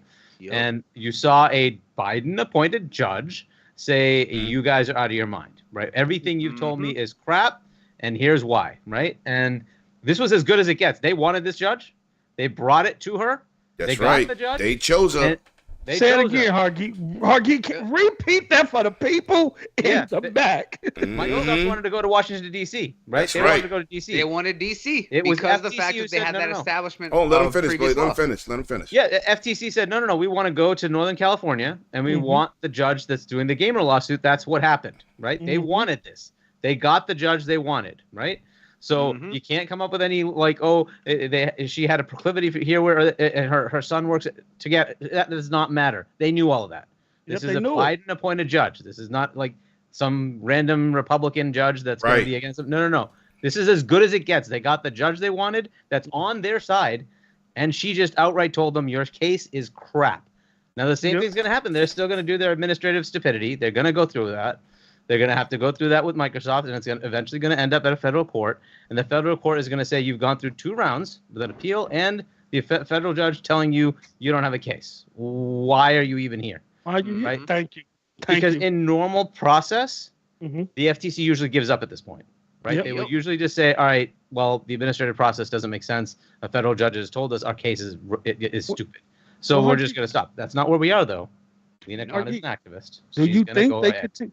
Hargeet, do you think they continue with that 25% reduction?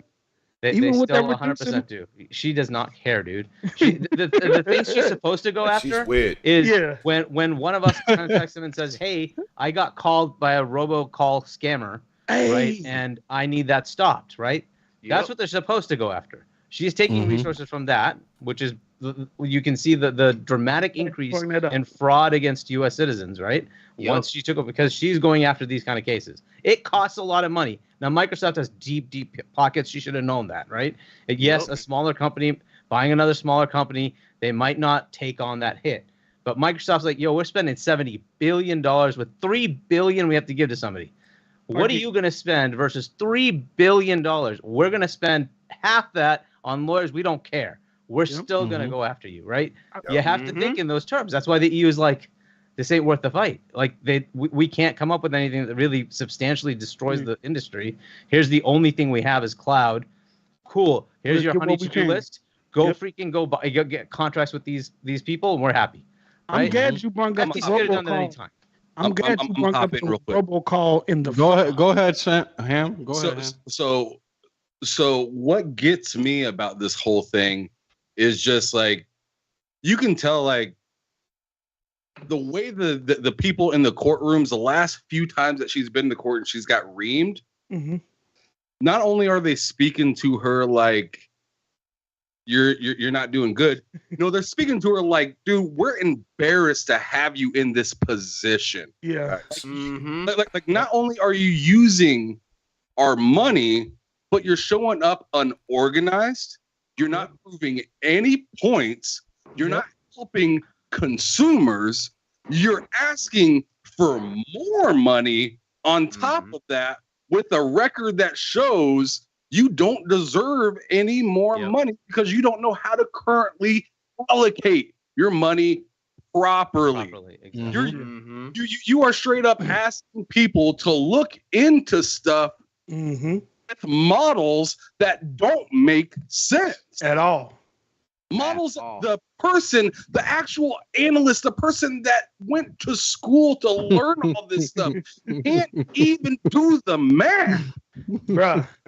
We're just like, that's the part she said, that Cracker Jack lawyer. Dude ran a mile and a half. Cracker Jack lawyer, that boy don't know nothing. I don't know. he was so lost. I said it the other night. I know I can't stand Sony. I probably would have at least gave him a 50-50 chance. Solo, the judge looked at him like, I thought you were supposed to be the mathematician. Right. I got to do the math for you. That's why I was laughing when they kept saying, how are y'all getting this 20% number? Though how many times they had to repeat it? They're like, is this based in fact or is this just assumed? They're like, we need to know, where is this number coming from? And they were like, well, if you look at it like this, they're like, no, that's, how did you get this? Well, if you do it this way, it's just like, that's not making sense. You're bloody nuts. But the CMA did the same thing, right? You seen those astronomical numbers for cloud gaming? But they fixed it. Right? And VR? I'm not sitting around. Where'd you get that from? Watching C-SPAN. I'm not sitting around drinking, watching C-SPAN. But I don't think that often does a person that's supposed to be prepared and know during a closing argument say, yo, let me phone a friend. And then the judge is like, you did a nice job. My wife looked over at me and she said, that's some pity shit right there. Right. Yes, she did. She didn't want to. He didn't do a good job. But I was like, she didn't want to go in. She could have went in, but she didn't want to go in. And to Hargeet's point about the, I'm glad he brought up the robocall and the frauds, because the Democrats was like, she returned $430 million to the public, and Well, it was $8 billion in fraud in 2022. Yeah, she's done a terrible job so far. The American people got hit for I don't have this answer. in fraud. I don't have this answer. Post up. I don't have this answer. Hold on. I just got a quick question because I don't have the answer. Maybe Post Up or Honky. Maybe anybody knows. Why didn't he fire her? She's terrible at her job. Who can fire this chick? So the House can actually call for an impeachment, and that is a whole process, right? As you know, to do that, you have to then come up with issues and say, yes, we are going to impeach this person, and then it has to go to the Senate for a trial that they can then rebut, right? So it's a Democrat Senate. I don't know that you're going to get that impeachment to go through. Ain't the election year coming up? That's pretty much it. So basically, that's after 25, we'll find out. She'll get replaced anyway. Yeah. Oh yeah, she's going to add even still. Yeah, whether it's even Biden might just say, okay, I just want a new direction, right? If he still becomes president again, or if it's a different Democrat or Republican, they'll figure out something new. But that's why it's a big process. It's a big to-do. Mm-hmm. It's much easier to go to Biden and say, hey, this isn't working. Can you assign somebody else, right? Because then it's up to him, right? Who's the head of the FTC? So he could Sleepy say that. Joe. And that's the problem. Would he actually do it? I don't think he will. I think he'll leave her in place for the year or whatever. He's going to be used as a tool in the election. Brings up a good point. Is that because when it comes to impeachment, is that they have to bring legitimate articles and things that she's doing wrong. Yeah. you can list basically incompetence or anything like that, but it's not anything that will necessarily hold. Right. However, with her track record, it would give more weight to the complaints. They're just going to wait it out to put someone else. Incompetence, bro. You can be incompetent in government. Yeah, you can be incompetent in government. No, time out real quick. Are you getting on a plane with somebody that ain't got a pilot license? Are you getting on a plane with somebody that ain't got a pilot license? Are you getting in a car with somebody that ain't got no driver's license? Are you going to get on the bus when the bus driver ain't no license? So listen, half the politicians don't know what they're doing. I'm gonna put it that way. Without a license, she gets called out. She got a suspended license. Did you see how Congress called her out? Do you consider yourself counsel? She says yes. And then he was like, oh, but in New York, your standing is you're not in good standing. You're delinquent. You're delinquent. You owe money. She let her walk right into it and then hit in the head with the hammer. You're going to do nothing to become material for the election. You're delinquent. You owe money. But hold on. This is the killer. For the election. I know this because we checked this morning. Yep. Right. You can see then they put it on screen. See the date buried on blast all the way. So a couple of things. First, there is this problem that she's creating. I don't know why, where Congress is asking for documents from her, and she's refusing. That's not something she can really do, right? And because she's refusing, she could be held contempt of Congress. If that happens, that's an automatic at least 1 month in jail. That would be grounds for an impeachment. Right? Yep. If you will not respond to Congress, if she goes to jail by New York, I'm gonna go visit her. She's gonna have a visit. It's gonna become material for the election season. I hope she does just give them the documents, even if it's incriminating, because the ultimate thing is the FBI will just get it. They will go get it. The FBI stepped in. That's a fact. They're gonna do it. They did it to Trump. They don't care. They will go after anybody. It's not if she thinks that those documents are protected in her. It's not. They will get those documents. Either you go to jail and they get them, or just give it up. Right? I don't know why she isn't just giving them to them, but that is a problem, and that could be a reason for impeachment. The other thing is the Sony thing, the angle where it might be that they were trying to protect Sony. I don't think they were. I don't think any of them were. I think they all wanted. They were putting out feelers for all the regulators of who has an issue with this, and Sony screamed the loudest. Right. And they said, oh, cool. We got somebody. Let's latch on and say, all right, look, you're going to kill this. It's going to kill the industry. It's the end of gaming. We can't allow this. Right. They just wanted anything.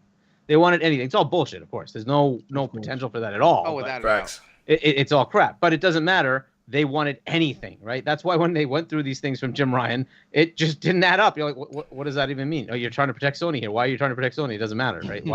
So did you see the people that was online counting how many times they mentioned Sony? Exactly, Right. like Yo. 70 plus times. Come on, Oh. idiot, They 10 only plus mentioned times. consumers. I believe it was like Shout out to the 13. community, Yeah. man. Y'all on point, yo. Total crap. But anyways, I just wanted to point that out. Like, I don't think they're trying to protect Sony. They just don't know. They don't understand the industry. They don't And they're like, understand anybody shit. who comes in and says, oh, this is going to kill me. I can't survive without the Call of Duty. Oh, my God. And that's it. They just latched onto it instead of thinking it through, which eventually most of the regulators have done, which is why the CMA dropped it, which is why the EU is like, yeah, you're out of your mind. They looked at them numbers. They looked at the numbers. Like we have 85% market share here. Shut up. Them numbers didn't Just add no up. way. Like, Numbers were not enough. So, hey, hard geek, they ran with it for a minute. When the numbers came out, they He said, huh? Wait. So that's kind of the way it is. I don't know what's going to happen with Lena. But that's kind of where we are. Something ain't right here. You said you gonna what? You gonna lose everything? Everything? Like, how much is everything? Like, we need a number. No, they saw them numbers didn't add up. Sony got it. And what happened was Sony, Jim Ryan got the jump. Jim Ryan, sneaky ass. And that's why he didn't show up in the court. Because Beth would have. You can't question the video. You can't cross him the video. Yep. Right? That email, you go and say we're fine, we're good. And then after that, you run and get a jump on the regulators before Microsoft can even get to them. And you put all this nonsense in it. And the thing that made me mad is they ran with it. Like dummies without doing their homework. With it. Mm-hmm. And then Microsoft had to, okay, y'all, now we finna get to this paperwork. And y'all gonna see. And when that paperwork came out, it was different. Mm-hmm. It was different. And here we are, man. Here we are. You know what was my But favorite? they actually said, my favorite part in the whole case was the judge continuously saying, because Sony does that, right? Oh yeah, like you guys do. Yeah, you guys do the same thing, right? Right. You know why Jim don't care about Starfield being exclusive? Because he does it all the time. Right. Exact words. That lawyer for the FTC used to work for Sony at some point in time. Yup. No wonder why he was in the courtroom trying to negotiate. Oh, that was crazy. So you saying they're gonna get all of Diablos in the future, right? Say, yo, dude is pitching hard. Crazy. Promise now, pitching right now. Bill, under oath, would you give all the Activision games to PlayStation without knowing what the contract's gonna be, what the paperwork gonna say? The judge say, no. I say that. Going to lunch. We was trying to get the judge out there like this. Microsoft we don't need to go that won. The judge is like, enough of that. We're getting that chopped cheese right now. Shut your ass up. We're gonna go to lunch. This nigga whack. Yo, post up. I'm glad when we was listening to that, they couldn't hear us, bro. I almost passed out when he started lobbying for Sony and future games. I said, "Is this dude? Because you're under oath." yo, remember that part where she was like, you guys are supposed to be protecting consumers, not Sony. Right. Oh, actually, Exactly. I'll talk to y'all in a little bit. Exactly. So, and then went right back with it. So you're right saying Sony, that card will not leave Sony, correct? I was like, did you not just hear what the judge said? With the DBZ recap last time on Dragon Ball Z. She was done. Look, I think after the first 2 days, she had her determination. She already knew it was a wrap. Yo, my God, Kevin in the chat, man, you wildin', bro. How you knew that she was going to decide was after Sarah Bond was up there talking about all the like bonuses of Game Pass, and even the judge was like, "Wait, I can get all that for how much?" I think Sarah Bond solidified this whole trial because she destroyed them, killing it. They caught the judge on the hot mic talking about Sarah Bond, saying she was really, and I think this was the third day, so Sarah Bond wasn't even there anymore. And they caught on the hot mic saying, I was really impressed by that Sarah Bond woman. So she left an effect on her. Mm-hmm. And I think the tide turned right there when Sarah got up there. She killed it. Oh yeah, can we shout out to the queen, because Sarah Bond be killing it everywhere she goes. She made that lawyer look, and she was playing with that lawyer too. If you was listening, she was running that lawyer in circles. Yeah. And the lawyer couldn't even keep up, but she did such an incredible job job. She sold Game Pass to the judge, and the judge passed. And her Twitter game is on point. You see how she be teasing Sega and all that? She be taking these pictures like, yeah, it's a lovely day. Sega's in the background. I'm telling you, is a member. Sega might be next. Y'all may not know it. Oh hell yeah! I was like, I'm with that. I was like, especially when all that came out, because y'all know, you know what, Lem? I was like, I'm glad that someone mentioned that, because remember how I said 3-4 years ago when Sega went and visited Microsoft, how I said that we haven't even begun to see where the relationship was going when we started seeing more games coming from them, especially with the Yakuza series and everything else. Seeing this, and then even the president himself saying that Microsoft is the one partner that actually cherishes their relationship together. That's how I was just like, that's how you know what that means, that they're doing it right. You know what that means? Ain't to mean they're doing it right. It said, look, we know y'all put us to the sideline and go take care of the Activision shit, because Sega was about to get broke. Sega was about to get broke. But when Activision popped up, so Sega gonna chill. It gonna look. We know we next. It ain't even about them chilling. It ain't Shout even out to about my them man chilling. Everborn, because he talks about it right now. Is that every Sega day. themselves is making themselves look pretty, because everything is popping off. We seeing that Persona growing up. All their other big games coming up. We see even Sonic getting its resurgence, everything. Right now, Sega is making themselves look nice and pretty before they jump over and join with the green team. Shout out to my brother. Sega and sold that off their pachinko things. Exactly. That's what I said, is that was one of the biggest holdbacks on why they won't do it, is because of the fact that pachinko is so heavily regulated out there. That's why they separated the game division. Okay, hold on. We're gonna stop you, because he's gonna get more. He's talking about Japan. We're not doing man. I was about to go there with him. I see he's sitting up too. He's a different type of energy. Post up on the same wavelength as me. He knows. Yeah. We're not doing this. We stop.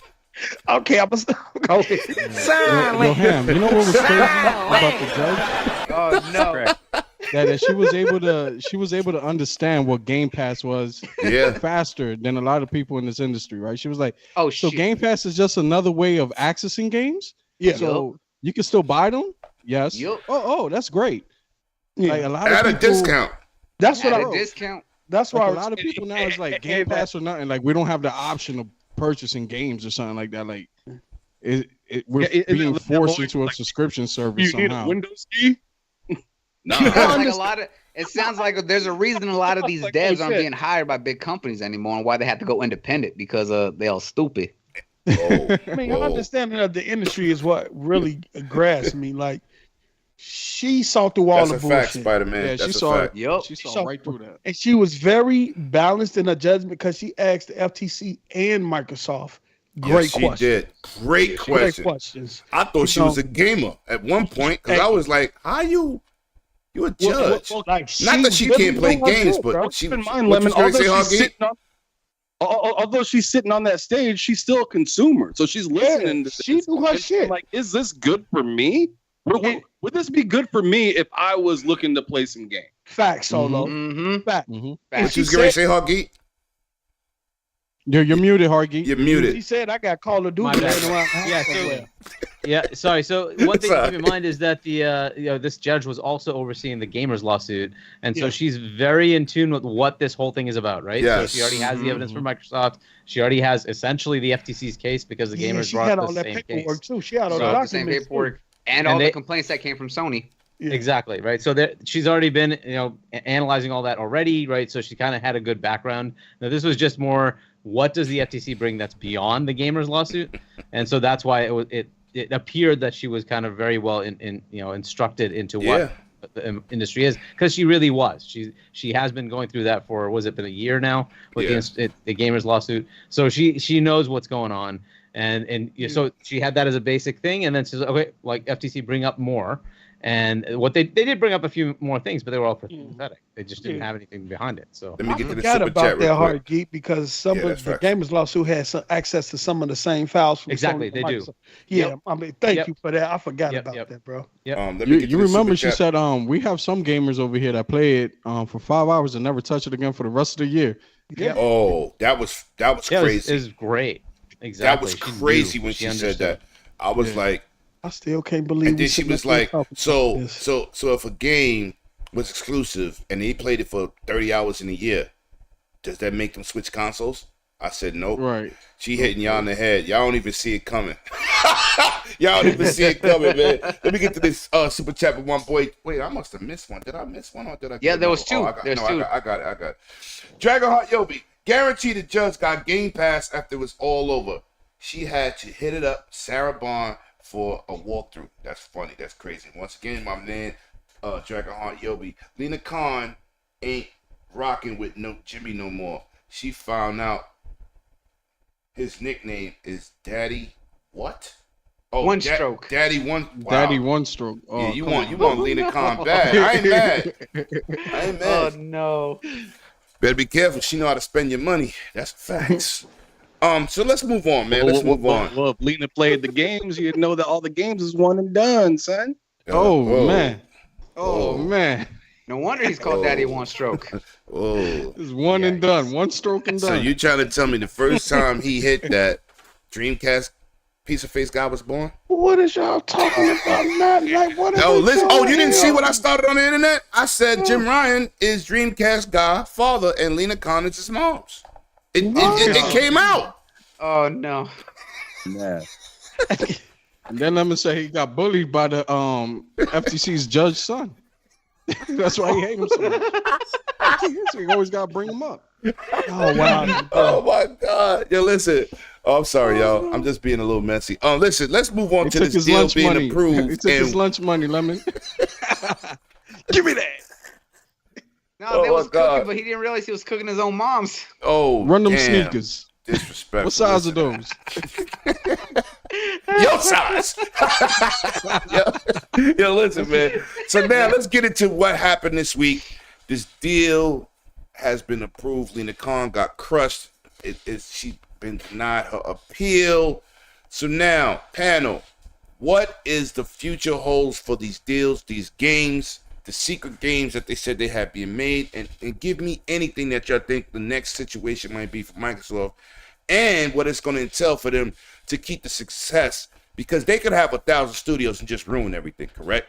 So tell me what y'all think, what would be the best thing from the new, because we didn't watch them mismanage some games, not being hands-on like they're supposed to.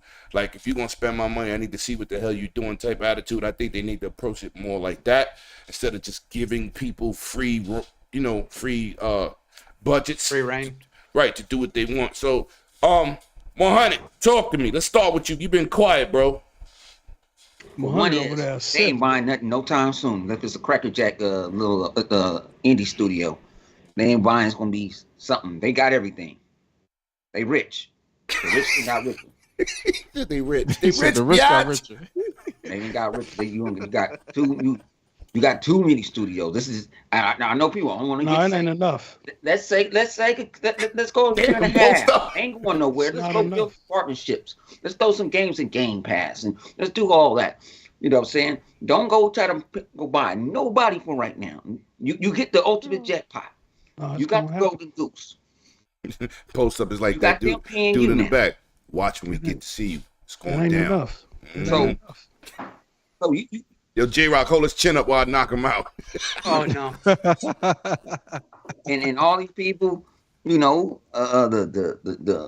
Call of Duty, man. Microsoft don't care about Call of Duty. They was caring about the mobile games, and that's what they were saying. The Candy Crushes, that's what making money. Well, remember, because they said that it came out that they already had their own mobile app ready to go. They just wanted to get that infrastructure that was already set up with King. I was like, they wanted to be able to just have something ready to go to set up their mobile division. Yeah, they want their own marketplace. Exactly. Facts. All right, Ham Solo, talk to me, man. Talk to me. So, I'm thinking. Obviously, they need to get the whole thing for the mobile thing. Sure, Call of Duty was a big deal, but I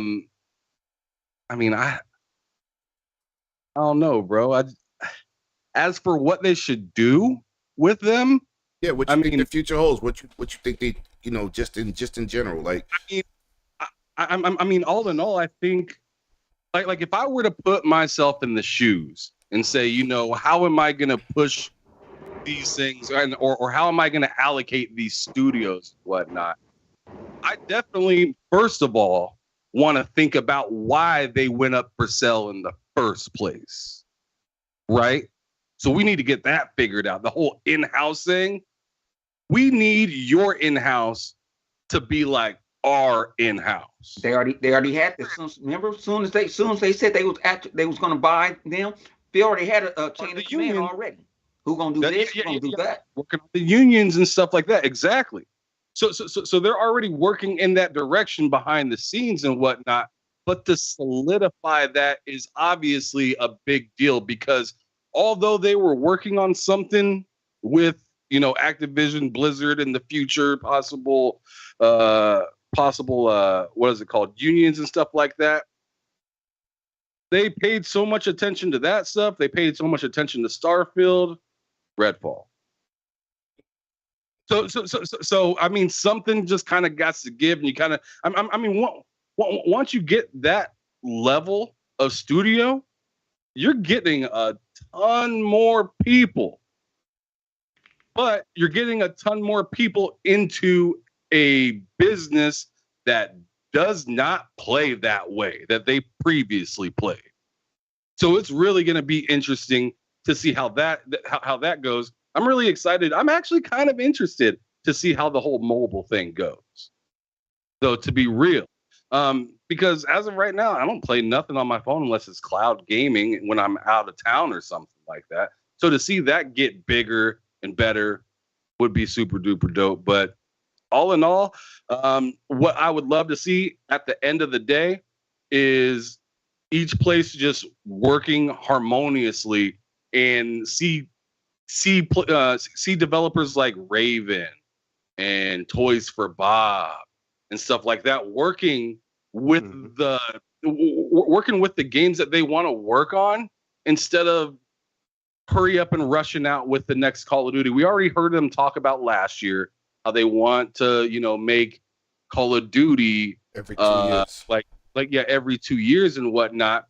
But then, you know, I in my opinion, I think they weren't so certain about how this deal was going to go that they were like, you know what, maybe we need a Call of Duty to come out this year. And you started to hear it a lot about Call of Duty possibly coming out this year, and I think that was to kind of save their own butts in case this whole thing doesn't pan out the way that they're planning on. Because things were getting extra shaky, and here it is, July 15th, 3 days. You know, so feel like they were protecting their own butts, but at the same time, once this whole deal and stuff, I mean, because now that it's looking good, I think that some of these developers and people that are going to be part of the union and stuff like that can finally rest assured. We seen Mike Ybarra was on Twitter. Usually you see him talking about video games. Seen him right at the edge of the end of this case say, look at how they're using our money. They're sick of it. They just want to be done with it so they can figure out how to strategize for the future and keep things moving. Because as of right now, they're sitting in purgatory. And they've been sitting in there for quite some time, and they're ready to get the hell up out of there. Yep. I'm excited. I'm just flat out excited because not only do we have Phil Spencer, because my bro Loke, my partner in crime for my channel, TSWS Game and Shameless Plug, my bro was over there being like, yo, like once they get these guys, I don't have to, I mean, because he lives out in Mozambique, Africa. Gamepass, he's out there like Bernie Mac on Friday knocking on your door. Like, don't let him fool you. Don't let him fool you. He sticks up for PlayStation a little bit just because he's about, like what Mac was saying in the chat earlier, he's about the pockets over platform. That's his mindset, right? So I ain't mad at him. So he's looking at this like, yo, man, this is gonna help my pockets. And this is going to help so many other people get into it. This is going to help my freaking continent get more into gaming. As of right now, where he stands, He has to create digital fraud to buy PlayStation games. Because they don't recognize. I know you heard this before, Lemon. He doesn't live in South Africa, but he has to tell his PlayStation that he's in South Africa, but they won't take his credit information because his card is tied to Mozambique. Right? So he has to go online to all these fraud people selling the things, which he's got, which he's got, like whatever you call it with credit cards, where you get hacked or like people take your information or something like that. That's happened to him 2 or 3 times trying to get PlayStation games. So he gets fraud alerts and stuff like that. Which is tragic, man. It's tragic. So, all in all, what I know I got way off topic. You sure did, but I'm just trying to say, go ahead. I'm just trying to say, like, I'm trying to see where you're going. There's a lot of moving. I'm just saying, there's a lot of moving parts with all of this stuff, and how things go down, and how people are affected by these things that go down. And I'm just gonna leave it at that and walk away. Because if I keep going up, you're gonna have to kick me off the mic, bro. No, I would never do that, get your my point brother. across, man. Facts. All right. The assassinator ponies on Twitter. Go ahead, J-Rock.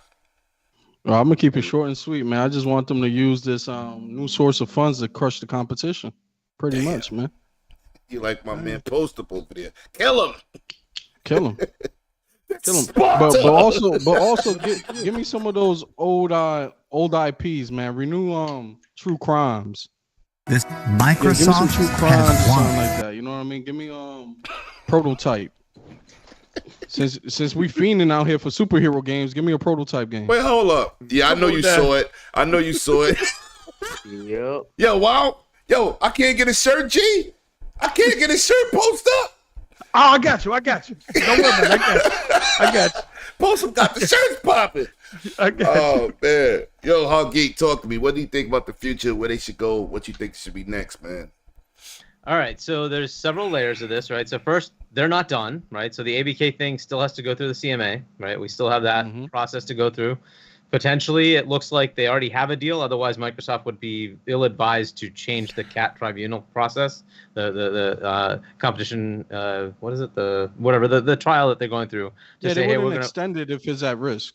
Right. Yeah. So I think they already have something worked out, right? But assuming that goes the way it should, hopefully, beginning of next week, we're done and they can close the deal. If that isn't the case, we're now looking at an extension, and they'll have to work something with Activision to extend out, right? So we're not really done. There's still the administrative process, which, yes, I think Lena Khan will 100% still go through that stupid administrative process, which has no relevance now because the judge doesn't have any teeth, because she basically changed the rules last minute to say your judgments are irrelevant. It comes back to me anyways, and so I will say whatever matters, and that's that, right? And then it has to go to federal court to say we want to break this up, we don't like it, and then the federal courts will have to deny her again. Okay, so that still is going to go through, and that's going to be all the way through next year. That's the way that process will go, right? So they will continue this annoying process unless she gets replaced, and so that will continue on for another year, right? So you have that to look forward to. But assuming they actually close in the next week, let's say that happens, they have a huge, interesting issue to handle, right? Activision has had scandals. They were sued by California, right, for issues that they've had. And I won't get into the issues. However, Microsoft's culture is very, very different, and they're going to have to somehow integrate that in, right? So there's another big thing that Microsoft does not, at a corporate level, does not allow crunch, right? And Bobby Kotick loves crunch. And that's how you get a game every year, right? He's just going to push people to get it done, right? That is not going to happen anymore, right? The second this switches over, they are now Microsoft employees. That whole crunch thing is dead, right? So now they have to figure out how to bridge that gap. And if they want to release a game every year, that's something they'll have to figure out. It's a huge thing that they'll have to work through. I say slow down. I don't know, like the last 4 or 5 games from Call of Duty have been Vanguard, which wasn't exactly something people loved, and Call of Duty, like Modern Warfare 1 remake, Modern Warfare 2 remake, and now we're getting a Modern Warfare 3 remake. Okay, look, how many of these remakes do we need? Can we just slow down and come up with something new, right? Do we need to do that? The multiplayer 100% needs to continue. I get that, right? And the multiplayer is where 90% of the gamers are anyway. Do something there, keep the seasons going. Maybe even like we have with Black Ops 4, right? It was Black Ops 4, I think, with no campaign, right? You can still add new major content to the multiplayer side and slow down on the campaigns, right? And that does give your studios some breathing room to say, hey, we can do other stuff too, right? But Phil said he's going to go talk to each one of the studios and figure out, hey, what is next for you guys, right? So what do you guys want to do, right? And that's going to be like, Phil's job for the next year is kind of outlining what ABK's integration is going to be within, Microsoft, right? They get 17-ish thousand employees. They're going to quadruple in size. They're under 5,000 right now. They are going to quadruple in size.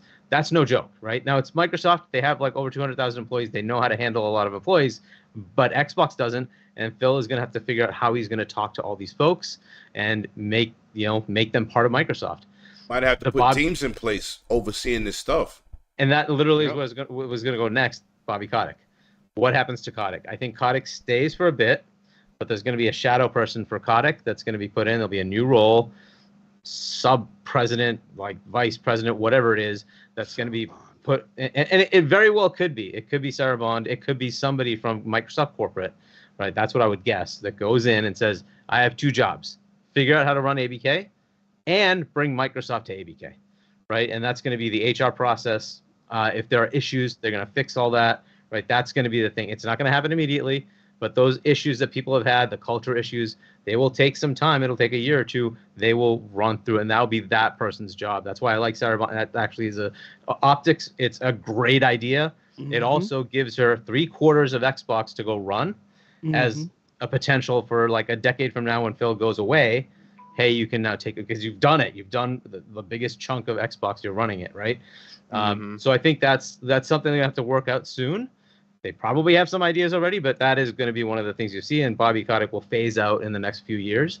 But I don't think he goes away immediately. I think he goes out after somebody understands how to run this big machine, right? And then brings in the Microsoftness of saying, hey, we're not going to allow this. We're not going to allow that. These things will change culturally. This is the way it is, right? So that will happen. This is also great for the actual employees who've been waiting. They've been on hold, right? What is going to happen to us, right? And they've been on this like journey with the entire stupidity of the regulators saying that this is impossible to do, and now it's suddenly being done, right? So they will hopefully get some relief from that and get into a better position for themselves, right? Work-life balance.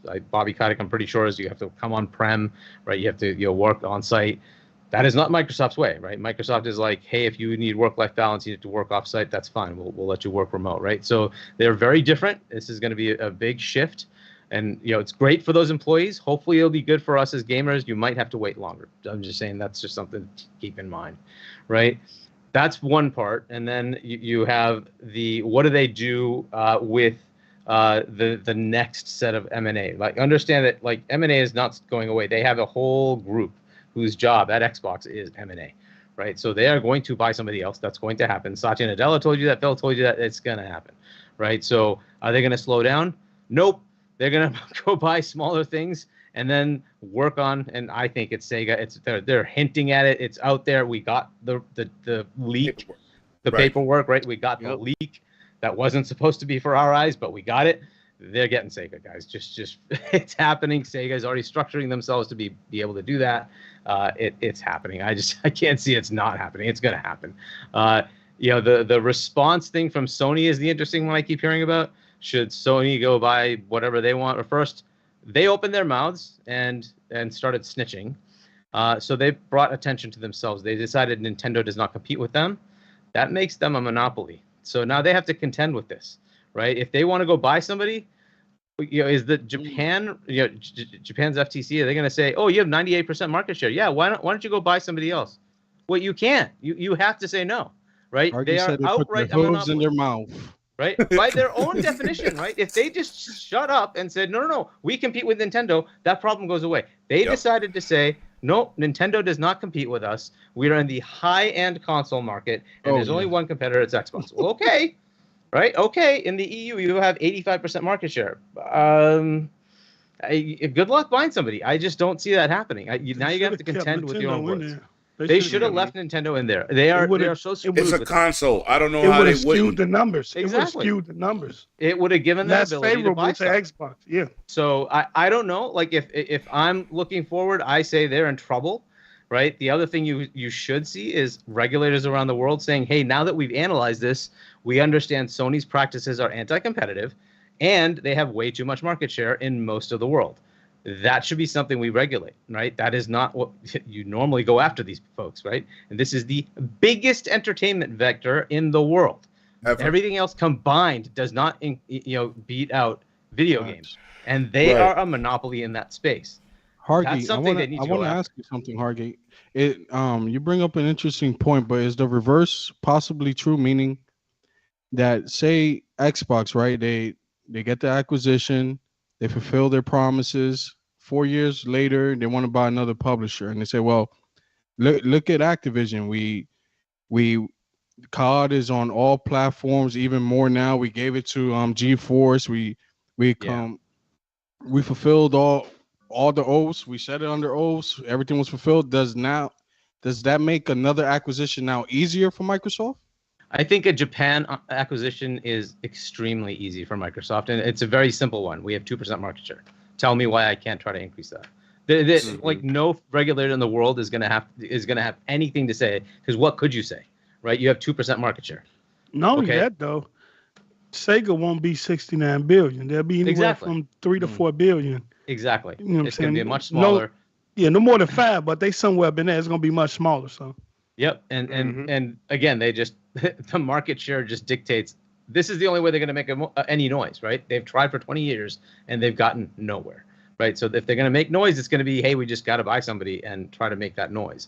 And I can't see any regulator saying, oh, well, that's bad. How is that bad? Like they're trying to compete in that industry. It is what it is, right? So I don't see that being an issue for them. I would see an issue if they tried to go get Take-Two. If they tried to get EA. That's not happening. I would say take those off the table. Don't even touch them. Just don't even bother, right? Because what would be the point? Right? Neither one. Sony, Xbox, ain't nobody. GTA is definitely an essential input. Potentially. I wouldn't even say that it's an essential input. I just think it gets to the point where Microsoft becomes too much, right? And that's what I was talking about today in the space. Regulators are going to say, you can't get a GTA and Call of Duty. Slow down. Right. Yeah. You can't have everything. I said you got to leave it where these companies are competing against each other to make great games. But it cannot be underneath one umbrella. Sorry. I would say if there's one game that can create a console SLC, it's GTA. Yeah. That game has the ability to move. I don't care what nobody. That game, the casuals, they don't care. That game will move massive fan bases from one product to another. The second highest game in history ever sold. Second highest game. It has that power. So, yes. And people talking about Sony banning them. What? Sony can't afford that. That's ridiculous. It's Madden, FIFA, those things. Those sell a lot. NBA 2K. We tend to forget about them, but they are the casual games are massive. Like Fortnite, Call of Duty, FIFA, NBA, and Madden, right? These games, so Call of Duty was just taken by Microsoft. The other big game they have is Minecraft, which is the highest selling game of all time, right? Facts. So you have those things. Like if they start getting those NBA 2Ks, if they start getting the EA games, it's just too much. So at some point they just have to let that go. I would leave those off the table. You gotta stop. Right. It comes to a point where okay, y'all doing a lot.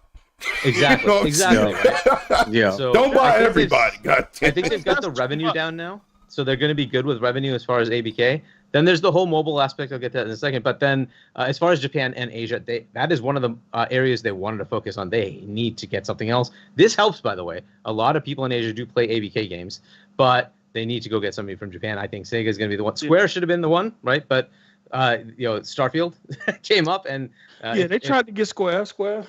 Yeah, and that could have happened, but because Sony just was going to be getting Starfield exclusive, they're like, is it Final Fantasy or Starfield? Which one causes us more harm? And it was definitely Starfield would cause them more harm. Yeah. So screw it, it's got to be ZeniMax. We have to go buy them. So Square got left on the table, unfortunately. And then they shed their Western studios and all that. Imagine if they were picking all that up, they'd get Tomb Raider, that Crystal Dynamics, they'd get Deus Ex, they'd get the Eidos Montreal, they'd get unfortunately IO had left, but if they had had them as well, imagine you have that trio along with. But either way, unfortunately, that's where that ended up. So I don't know if Square is still on the table. I don't know if the relationship is frayed so much that they're like, screw you. So that may not be an option, but Sega is definitely something they're hinting at next, right? So I think that's the next one. But I do think that there are smaller plays they can have in between where they don't need regulatory approval, right? They can just go and buy them. I think that's going to happen, right? So that's going to happen. What's interesting about Square, right, is that they screwed over People Could Fly, right? Yeah, they did. Yeah. And now People Could Fly is working with Xbox, and potentially their game will probably. Who knows if they just buy them, Gamepass. Yep. Right. But yeah, so now the mobile part, right? So mobile is a multi-year strategy that's been going on that's beyond gaming, right? So they went into Windows Mobile. They totally flubbed, as we know, right? Way back. They flubbed when the iPhone came out, and they made a major mistake and said, hey, that's not going to actually take. It obviously took, right? So they tried to undo that by bringing in Windows Mobile, bought Nokia. That did not work out, right? And the reason was their store. Their store didn't have apps. That was the problem, right?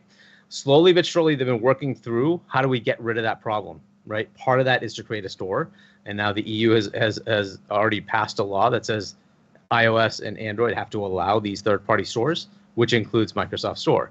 Adding in things that people want makes it more compelling for that store to actually gain traction, right? So that's where they're trying to push this, right? Games are very compelling to people. They're interested in those. They'll get the store to get Candy Crush or something like that. Cool. They will hopefully gain market share there, but it's going to also add other apps and stuff into that store. That's what they want to do. They want to get to the point where they say, hey, you know what? Instead of paying 30% to Apple, we'll take 10%. Put your thing in our store. You can get 90%. How about that, right? So they'll start doing those kind of things to gain traction. So it's not just a play of gaming. This is a massive play for Windows, for mobile. They're looking at this long term. They want to get to the point where they have an app store with most of the apps, so they can say, hey, we have a competitor to iOS and Android that people will take seriously because it will have everything already, right?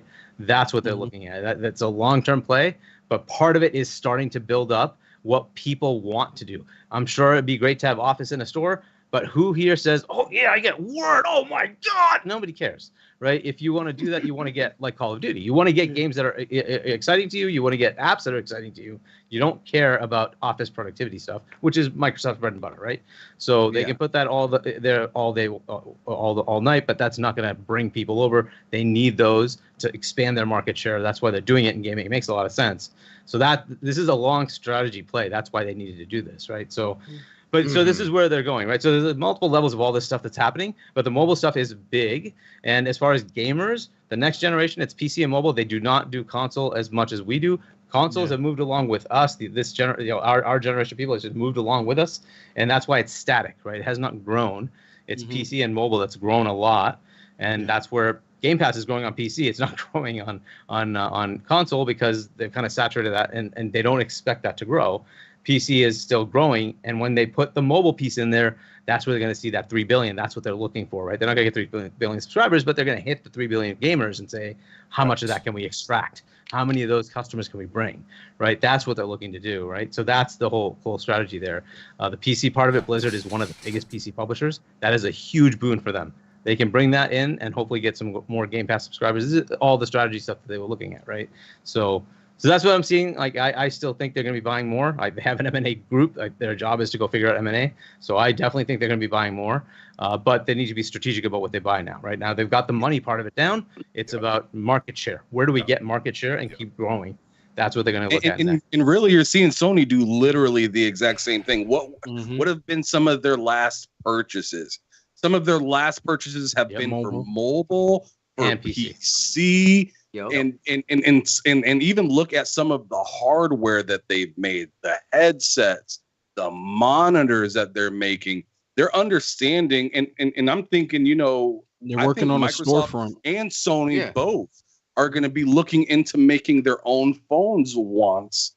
Again, I think this is totally coming back because they're going to want to, get that ecosystem as much as they possibly can. But the problem with Sony right now, and the thing that they're currently dealing with is they were very naive for so long. People come out as, you know, ponies or whatever and say, oh, look at Xbox. Look at what Phil just said. They said they're stagnant on their console for Gamepass and whatnot.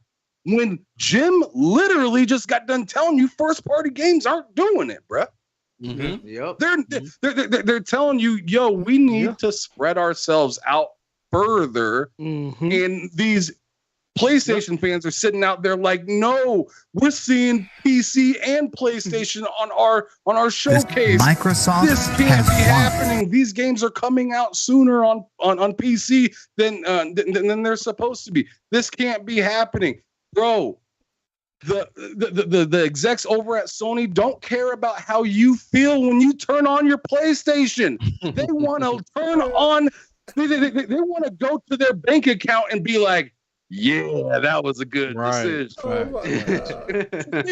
No, Ham, you're absolutely correct, Ham. It's like generation after generation, right? We see the console. Hey, wonder wait if you don't stop, bro. You know what I mean? We see that console sales ceiling generation in and out. Like they're gonna sell less than that DVD player, which is the PS2. Oh, you know, like they have a ceiling. They're not expanding beyond the sales of the PlayStation 2. And I think that part of that also too is that J-Rock, because now, especially with selling a digital PS5, remember the PS4, the PS3, the PS2, the PS1. When you bought those had an extra accessory that was good for your multimedia stuff, right? Xbox, got on top of that with the original Xbox with putting the Ripper and stuff in there, but like these consoles are getting more and more just digital. So how are you gonna like monetize your next console or your next iteration if you have like a 2.0 version? I mean, you look at some of the stuff, it's kind of weird. They're talking about a detachable drive. Right. Well, the PS2, the PS2 is the milestone, right? Well, and I've said this multiple times. The PS2 is the only console that hit over 150 million units, right? Yep. No other console has ever done that since then. Right, that's the ceiling. So if you're Sony and the PS2 did 150 million, then your next goal is for that PS3 to supersede that. So you want to at least attach another 50 to that. You wanted to hit 200 million. You wanted to hit 200 million. But the PS3 didn't do that. It did around 80 something. It almost went neck and neck with the 360. I think they both capped out about 90. Yeah, that's not progress. Nope. That's not you took steps back. You took steps backwards. Yeah, PS4 right? PS4 didn't reach it. Then overcome with the PS4, you did 102. You know what that's telling you, right? Between then and now, Microsoft and Nintendo been selling to the same people for the last 20 years. That's a fact. Yup, that's where it is. You've been selling to the same people for the last 20 years.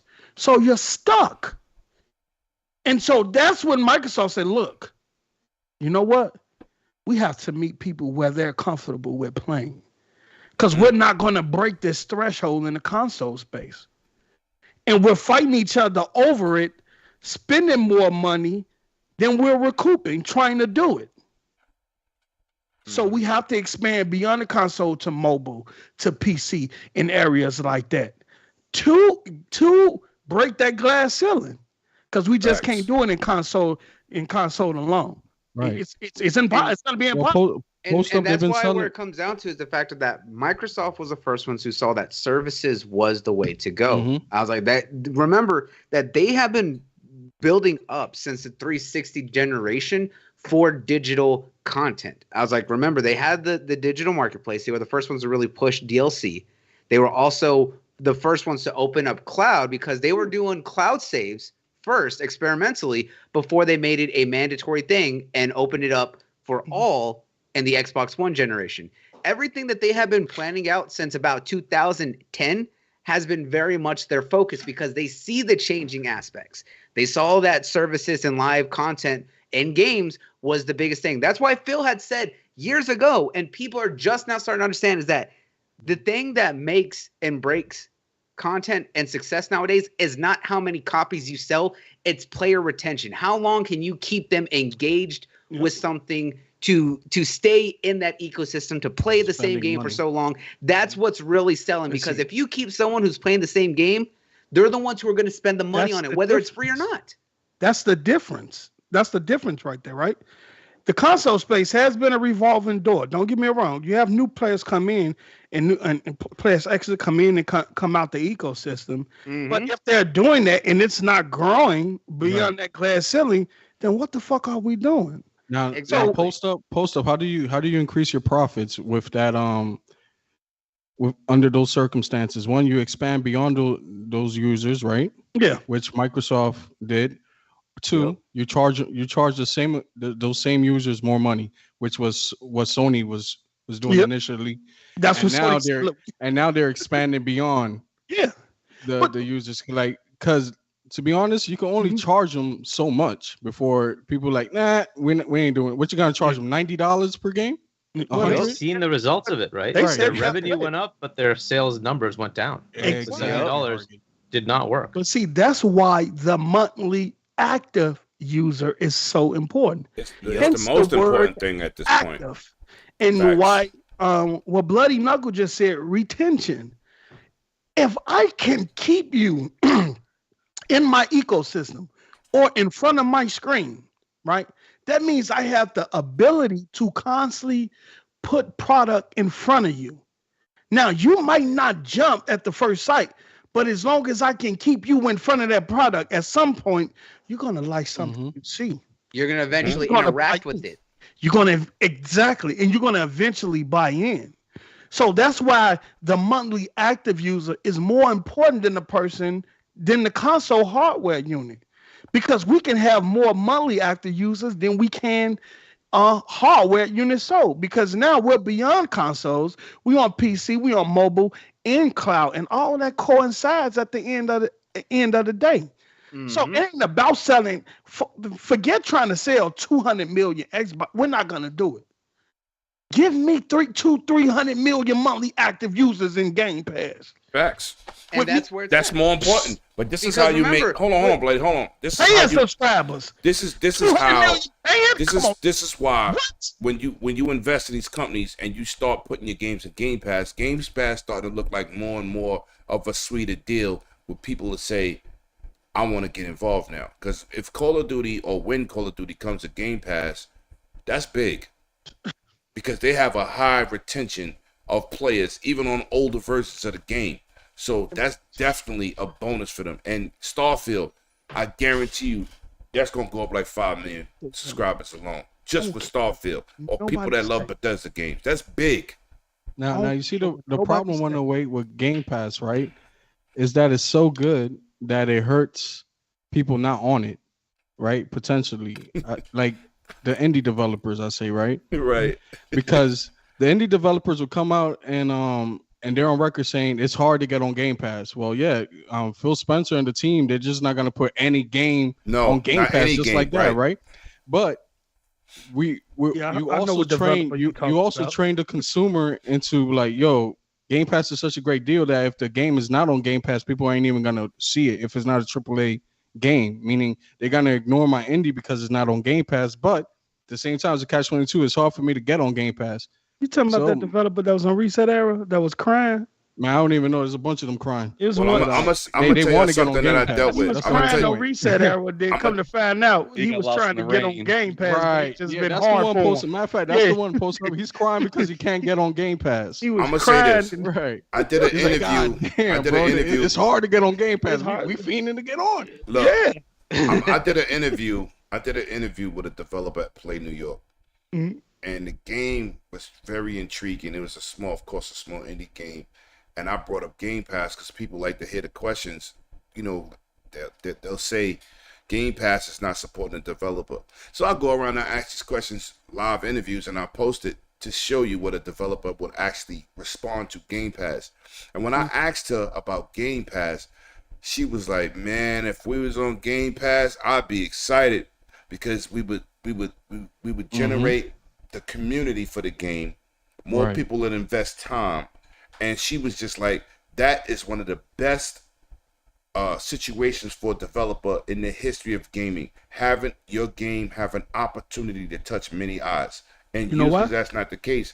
You got to get word of mouth. You really don't have no money for advertising.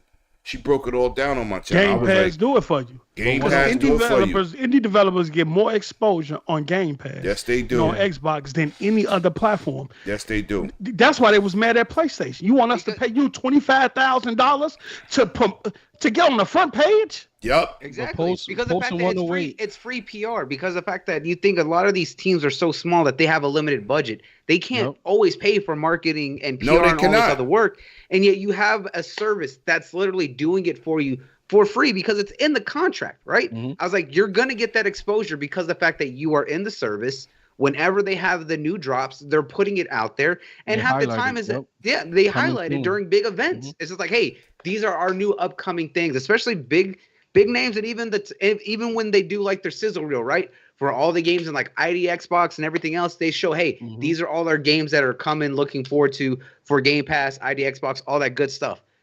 Why would anyone not want that? That's free exposure and PR and marketing that you are not having to go so far out of your way to do because of the fact that it's something that's being given to you for utilizing or being able to be in the service. Hey, any developer would want that. J-Rock. You know why they thirsty to get on there, right? That money. That bag.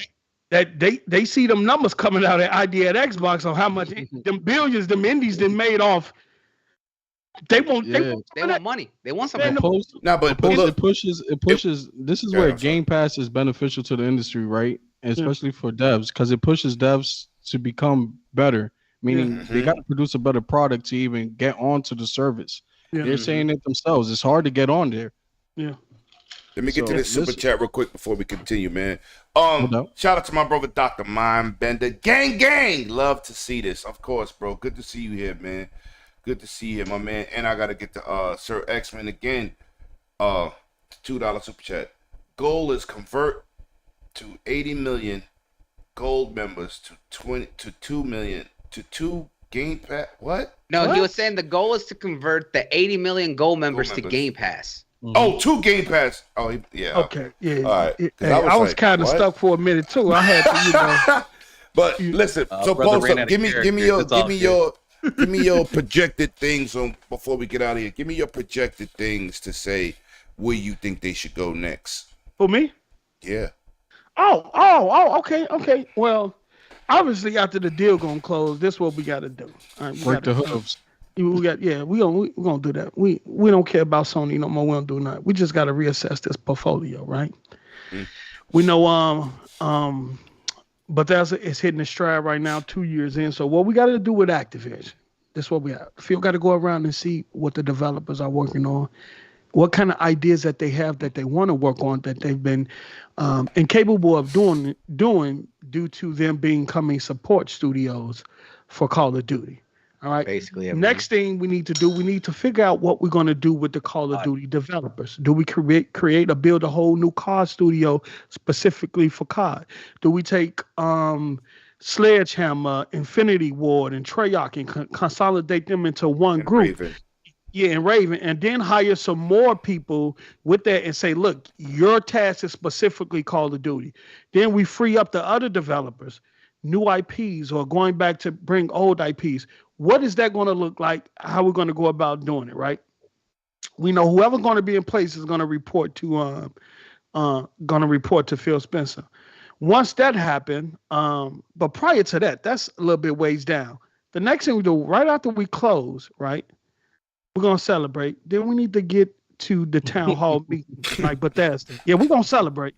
We need to go to this town hall that you did with Bethesda that you said you was going to do with Activision as well. Because now the Xbox community needs to know the plan. We need to know the future plan in terms of content, right? We know you have got no console SLC, Call of Duty. It's going to be everywhere. Anything outside of that, keep it exclusive to Xbox. Keep it exclusive to Game Pass because that's what's going to help grow the numbers. I do think from a marketing standpoint, We need to start thinking bigger in terms of promoting and notifying and letting people know, even the casuals, even the soccer moms, letting them know, look, over here on Xbox, it costs less for you to access every Call of Duty than it does on any other platform. You save money. Everybody needs to know. Everybody needs to know. The second thing is you need to keep continuing to bring back the old servers that you're doing now, the old Call of Duty servers that you fix, because now that strengthens your backwards compatibility. And once word of mouth get out to the Call of Duty cast, say, hey, and it's not behind a paywall. Yeah, on Xbox in Game Pass, I can access any Call of Duty I want. On top of that, I can go back and play multiplayer on any Call of Duty I want. I think that's going to be huge. I think people are still right. Put those old cards in the cloud. Yeah, I think people are still super hyped about Black Ops 2. World at War. Yeah, World at War right now. I just got done playing Modern Warfare 3 before I came on the podcast today. But it has to be. Do not rely on social media to carry that message for you, because it's casuals outside of social media that don't know what the fuck be going on. I know, because I got it from them in my family.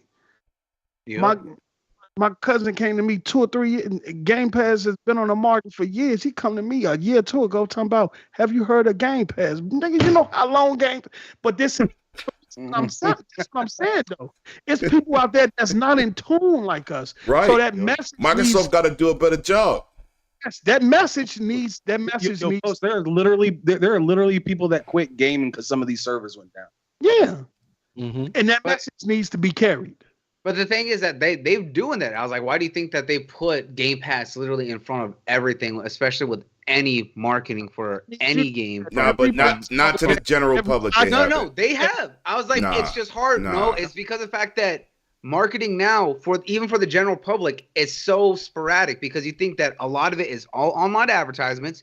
You think a lot of it is on platforms like YouTube, where it's in a lot of ads, as well as even on some of these digital streaming services. However, the fact is that more and more people are focusing on wanting to go ad free. It's harder to push some of those ads without it directly being ingrained into stuff. That's why you're seeing a lot more promotions and a lot of collaborations with Xbox and Microsoft with a lot of these other platforms. Look at the fact that they market Xbox at a lot of the football clubs out in the UK and in Europe. They are partnering with them because of the fact that it's like, hey, we're going to put that we are partners, that we're supporting football clubs out here, because of the fact that it gets our logo in front of these fans. And then they use what? They go out and say, hey, we support FIFA, we support any of those games there, because of the fact that that's what people are wanting. That's what those fans are there for. So they're going to use doing it with the big 3 now and Ice Cube. Yeah, exactly. that's cool. But see, even with the big 3, I would have rather seen that Xbox logo on the court than Microsoft. But what I'm saying is Microsoft and Xbox, them 2 different entities. Xbox need to tap into the culture, because they're not. They're not into the. Sony is tapped into the NBA Finals and see PlayStation 2K. And what I say about that, you see all the main rappers and the hoopers, they walking around with PlayStations in their arms. That's what I mean about being tapped into the culture. Facts. Xbox ain't in tune with the culture like PlayStation is in tune with the. They've been in tune for the last 20 years. Microsoft need to tap in. That's why when I saw that big 3 thing, I was like, "That's cool," but that should have been Xbox on the floor. You want the Game Pass ad to be like the new Raid Shadow Legends. That's on every. Bro, it needs to be everywhere. It needs to be at concerts. You need to have rappers. People need to know about Game Pass, bro. I had to explain Game Pass to a parent the other day, and they don't know. Yes. She didn't know what it was. I said, "Miss, it's like Netflix, and your kid won't bother you. It's over 400 games in there." She said, "What?" She went back. She bought the Xbox Series S, and she said, "How do I sign up?" I said, "When you go online, you just go to the tab and start your account, and add the bread. It's $10 a month." That's another thing. Yep. That's another thing, and that's exactly when my cousin he say, "Do you know this thing, Game Pass that Microsoft got?" where you could get access to all these games for like $10 a month. He said they got 2K. I said, Cuzzo, I've been knew about that. And then I got to breaking it down for him. He was going to the pawn shop to buy a PlayStation. They had a PlayStation 4, but the disc drive didn't work. So he settled for the Xbox, but he wanted the PlayStation first. Let me get that straight. So if that PlayStation CD drive was fixed, he would have never learned about Game Pass. And when he got to it, he say, "You mean tell me I get access to all these games for $10 a month and they got 2K in here?" I said, "Yeah, cuzzo." And then he was like, "Man, yo, this is it. This is what it is, man. Fuck PlayStation. If I could save some money, I ain't gonna walk the bam." Right. And I told him how the games rotate and stuff like that. So he called me months later and was like, "Hey, cuz, 2K ain't in Game Pass no more." I said, "Yeah, they whooped the band, said, and then it rotate out." He said, "Well, but I brought it though." And he was like, well, for now on, that's what I do. For games that I want, I'll buy them knowing that they will leave the service. I say, that's what Game Pass is for. That's what it's at a discount. Right. Right into that hole. That's how many people like that out there like him. And the lady that so many was talking to, because Microsoft try to leave it up to social. They don't know what, man, it's more people that they can have more numbers on Game Pass than ever. That's right. Get back on TV, get back in front of these concert shows, these big, and explain to these soccer moms and casual what Game Pass is. Because a lot of motherfuckers don't know what it is. Facts. You see post up, I think they're going to use Call of Duty as that tool. That's what I want. Like, here, march on over here. Thank you. Yeah, Ham. I think you're right. Yeah, without a doubt. I was like, they need to, because it's one of the biggest IPs in the world. It's the one thing that can always sell millions and make billion every year. I was like, there's very few games that can do that. The only other one that really can do that is Fortnite with all its microtransactions, and then of course GTA, because GTA never stops selling. GTA can keep going every year. They only sold it to you 3 times. Call of Duty, and they still make billions every year. Call of Duty is already in the culture. Yeah, exactly. There. Facts. But thank you, Solo. They need if what any IP they're gonna do, they should do it with Call of. Start educating these people. Make some commercials. Explaining what Game Pass is. You see athletes doing the plate animation from Warzone. Yeah, like Odell Beckham, he does the play animation, and that's what get one of them athletes to do it, and then Durant was in. Durant too. What Game Pass is? They doing that more though. That's the thing, is that they are definitely. No, they're not doing a good enough job though. Sorry, doing a good enough job. No, they're doing it more. I never terrible. said it was a good job. I said they're doing it more. There's a difference. If people know what it is. Now they already have Snoop and OBJ, right? They could make a OBJ character for Call of Duty. He'll sign up in a minute and just have some patch or something that says Game Pass on. Don't forget that Ice-T's also helped. Yeah, put some deep into Xbox. Explaining the benefits of it. Don't just say Game Pass. Yep, let people know what it is. We know that. But the average, because you put Game Pass behind Call. Now, what the hell is Game Pass? Facts. Because you assume the world know, and they don't. So I think they need to do that, and I think they need to leverage the Call of Duty IP this year for that. Post. You know what they could do? You know how Call of Duty does those free weekends where you play the multiplayer for free? Yeah. You can always cut a commercial in the or a little ad or something like that while you're playing, and be like, continue playing Call of Duty via Game Pass. Yeah. Megatron in the building. 108 Dragons TV welcomes you, brother. To sign up for Game Pass. Still close. Microsoft 108 Dragons TV welcomes everyone. Is going to be interviewed by these big news agencies. Get one of them news reporters to ask you the benefits of Game Pass and what Game Pass while you talking in front of 25, 30 million people, and you break that shit down. Get one of them. I know you can't. Do it at the Game Awards. Yeah. Y'all doing 77 million people watching. Thank you. Do it at the Game Awards. Will you really that's make what it was so dance? tragic about them missing the Game Awards this last year. And I just wanted them to show up in any type of way. You already got Phil in the building. You showed that Game Pass commercial, and that was it. And there's just so many of us that are Xbox fans that were just like, I don't even care. That's not their show. They're not dedicated to do that. You know what? But hold on, let me finish. That's the point. I enjoyed them doing it on their own platform. Where the Lakers play isn't their basketball court. Listen, they need to be I wanted them to hold something for their own show, and we was happy with that.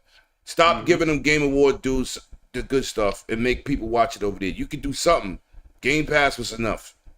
I just need to see some Call of Duty commercials with Game Pass and look, sign up to Game Pass. I wanted to see them hold out for their own shows. You need to impress us with your shows. Don't give it to them other people. Leverage that. But other than that, bring about Toy for Bob's. Get these developers to start making and developing their own IP. I think that's what you need. 34 studios, get all of them working on different IP. It'll help. It'll help the process of what you're trying to do in terms of bringing out a AAA game every quarter. Then also you'll be able to do little AA, little smaller projects in between those. You know what I'm saying? And so the thing is, the process is to feed the machine. Game Pass is a machine that needs to constantly be fed. So after this, you get them solidified. You do that. You find out what studio is going to do what. Get them the freedom to do what they want to do. Let them cook, right? Then you go to Asobo and say, look, I know we got a 10-year contract with you for the flight simulator. The first time we approached, you said you didn't want to be brought, but we finna run that block again because we need you on the team, right? Then you go over there and you speak to IO Interactive again, because y'all been having on and off talks for the last maybe two some years about getting acquired anyway, right? All right.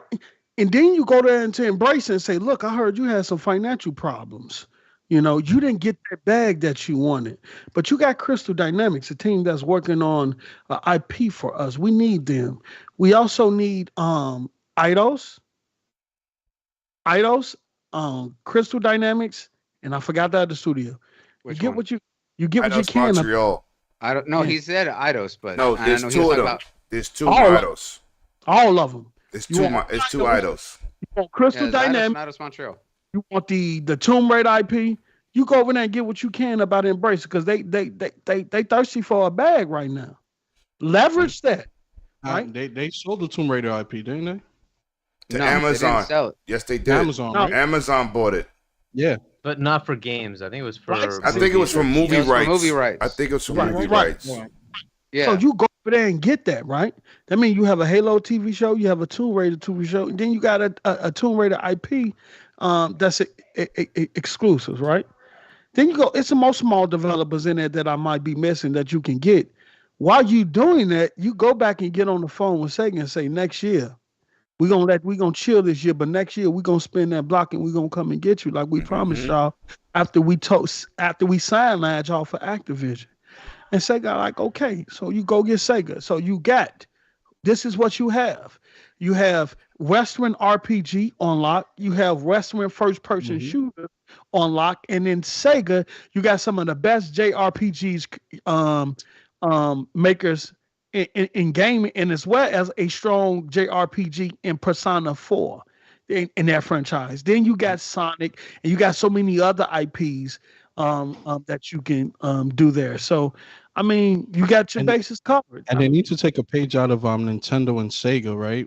What they do with their mascots and reintroduce the younger population to their mascots. With Mario recently and the Sonic movies, right? I just had my godson ask me for a Sonic game. The recent one that came out. What was it called? Sonic Frontiers. Right. Yep. Just because he sees the movies and he likes the character. My nephew's the same way. I was like, he's in love with Sonic. He had no idea what Sonic was before the movies, but now he likes the cartoon character. They could do that with Crash Bandicoot, Banjo-Kazooie, Spyro the Dragon. Thank you. Reintroduce them. All I'm going to say is I want to see the day when Master Chief is a bonus character in Call of Duty. Oh, it's coming. It's going to happen. It's coming. That's my dream, to see my guy pushing wigs back in Call of Duty. And some Gears of War characters too. Yeah, facts. Mario can sustain could sustain the years it's have in the industry, if Sony can bring back Ratchet and Clank, I don't care what the head of Rare is talking about. Banjo-Kazooie and Conker can make a return. If Ratchet and Clank can come and that's back. the thing. Oh, and that's where I wanted to make a point here was with the fact of that you have Toys for Bob, who are one of the most talented developer studios, especially when it comes to platformers that do not get enough attention. They have been running the remasters and remakes of both Spyro and Crash and refined everything. And they were also the ones who ran the Skylander series, which was very lucrative until Activision cut that. Right now, with them being a part, they can literally run the entire platforming genre for those old school mascots. You want to bring back Banjo-Kazooie? Let Toys and Bob do that. Because of the fact that that is their wheelhouse, Rare does not want to focus on that IP anymore. You can have a studio that is talented to bring that back. They can absolutely bring back Conker and make it more modernized. They can focus on that. You have all these talented studios that are able to focus in groups that they can do. I was like, with the fact that Vicarious Visions, which now went over to Blizzard and all that, let them be able to step back and not be a support studio. Vicarious Visions were the ones who were one of the teams that worked on the Transformers games. The ones that everyone loved during the 360 and PS3 era. The good ones. Exactly. The only good ones. Let them step back and be able to do their own thing. They don't need to be a support studio. They have so many that were forced into these other groups. Cut that support shit out. Exactly. That's what happened. Is that let them cook. They want to cook too. They thirsty. Activision took many of their talented studios and forced them all to either be support for Call of Duty or focus on having to go over to Blizzard and help out with all of their extra work. Wow. Blizzard has more than enough people. Activision has more than enough people. Call of Duty doesn't need it. I was like, they can, but you have 4 studios that are all focused on their own games. Why don't you let them all work together and focus on who's going to be the primary while everyone else does support work or focus on the other games that are already been out? They have so many studios that can do these larger games or even smaller games, and some of them are talented that have worked with licensed games before. Like I said, Vicarious Visions alone were the ones who are talented to make the only real good Transformers games that everyone talks about still. There's so much work that could be done. If you're wanting to do this, split everything up, let the teams that want to do independent projects, let them do independent projects. They don't need to be support studios. Xbox already worked with so many other studios that have been very strong as support. We talked about Phil said he was going to do that. Yeah, we talked about Asobo. Asobo has been working with Microsoft more than just what they're doing right now for their deal that they have with Flight Sim. They have been working on many But you games. gotta realize with Call of Duty, that game comes out every year. They had to have all those teams on it. Yeah. And that's a huge game. They had to. This is why they got to make it every 2 years. Because now they got the resources now. Right. But they still gotta. I don't think Call of Duty needs to come out every year. How about you capitalize off of your community by keep dropping content for 2 years and support that game? And that's what Post Up was saying here, and that's a good point here. Is that you can see that one game can last for a long time, but when it comes to something that's serialized like that, Rainbow Six every year. I was like, you got to remember when those games drop, especially Call of Duty, they don't hit their stride content-wise until 6 months into the life, and then they're already getting ready for the next game to drop, and people are going to immediately drop off with that. That's why you had something like Warzone, which was being the main sustainability because of the fact that they were able to put all those games into one game there, but your main game is not going to be focused on the selling point. Why don't you do that? You make it every 2 years and still have one point of the game. Developer said, you heard before after he left, he said we used to sit around and just think about being under Microsoft and the things that in the games that we'll be able to make under Microsoft. They used to daydream. He said the developer from Treyarch said they used to sit around and daydream about being acquired by Microsoft in daydreaming about the new IP and stuff that they'll be able to do under Microsoft. Well, that's for to be possible. They no longer have to daydream no more. It's for to become possible. Yeah, and that should be the thing is that most of these companies are not allowing or don't have the budget to allow makers to be able to do these. We look at a lot of the studios under Microsoft right now in the whole part of the whole Xbox. And one of the biggest ones that everyone points out to is look at what Rare did with Sea of Thieves. That was a small project that has now absolutely exponentially grown and has one of the biggest communities out there. And then you look at what also Obsidian has done, like with Grounded. Grounded was Even a very Double small Fine with Psychonauts 2. Yeah, Psychonauts 2. And I was like, and you look at Double Fine 2, how many of their games under all of Tim Schafer's directions are all small titles? Some of them were all arcade games, and others of them were very small games that they had to go through funding for through the community. I was gonna say that has always been their focus, is that they don't make games in the same genre more than once. They maybe do twice, and they don't do a lot of sequels because they always want to do something new, because they always want to try something fresh. Now they have that ability. One thing I like about what Tim Schafer said in a few, he said, we no longer have to go look for funding. We no longer have to kind of sell our projects and look for resources and things like that. Yep. We can actually focus on the things we love to do, and that's create the game, because we don't no longer have to worry about funding or resources or where our next check gonna come for our next project. Now that we are the Microsoft, we can just focus on the games because we already know the support and resources is there. You know, so that's a big thing. Like before you came, we was talking before the scenes. I'm like, yo, listen, they want Microsoft because it takes a financial burden off them. Yeah. Yep. You know, you don't have to do Call of Duty every year. Call of Duty was keeping the lights on. Right. Yep. So now they get a chance to breathe, and we'll get better versions, because Call of Duty come out broken every year, but never gets that smoke. Phil came in and said, you can woosah now. Like, you don't got to be support studio. Y'all can work on it. We about to hit a $3 trillion market cap. We got y'all. But look, too, is like now you can also look at Blizzard and not having to focus on putting out these half-assed, remasters of old games and trying to be like, all right, let's see if we can't make something real quick. Because say what you will about Diablo 2 Reforged or whatever it was, I was like, that had a lot of issues when it launched. I was like, and even Diablo 4 right now, while everyone loves it, it does have a lot of issues server-wise that needs to be fixed. But the fact is that, the fact is that those games, while being great, also had issues, and they don't have to worry about that now because of the fact that they actually have the time and funding to be able to prioritize those fixes. And I think that's what Phil was saying. Like, y'all don't have to pump out Call of Duty every year now. Y'all can go every 2 years. Y'all don't have to do it down with us, because you got that bag now. You feel me? You got that bag. We gonna keep the lights on.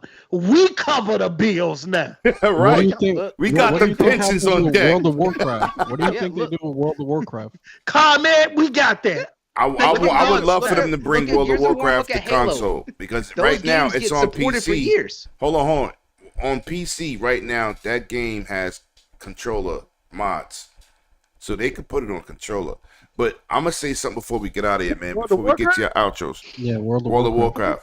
It has mods for controller. But let me say this: there's something that nobody's talking about that's key for this whole deal passing. This is the first time in gaming history where the employees will be unionized and protected. Mm-hmm. Now I'm gonna tell y'all something. And a lot of us know, but I'm just talking to the whole community that's listening. Now, if I'm a dev, that's where I want to go work.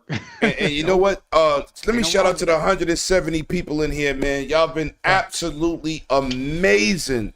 Excellent people coming in here, man. I see the chat has lit that dude Kevin on fire. He funny as hell. That's why y'all just see me laughing sporadically. He crazy. But shout out to everybody in the chat, man. It's greatly appreciated. And very humbling to have y'all here. You know what I'm saying? I got to do that always for my guy over there. But let me who did that Dreamcast voice just now? It had the whole voice cracking and everything. Xbox has won. That was me. Microsoft has won. One-Away Dragon had me. He keep putting it up on the screen. That's why. He keep putting it up on the screen. That shit's so funny. Yo, man. Pizza Fake guy is a legend out here. Between him and Red Dragon, I don't know who lied more. They in a race with Jim Ryan, a 3-headed race. So who gonna lie first? Them dudes is liars. But anyway, I was laughing. But it's good to see. It's good to see because there's never been a union and they're not protected. You're basically a mercenary, right? You're as good as your last game or your last texture you put in the game because they have no protection. You got developers out here doing this crunch, let's say for Call of Duty, and they make $45,000 a year.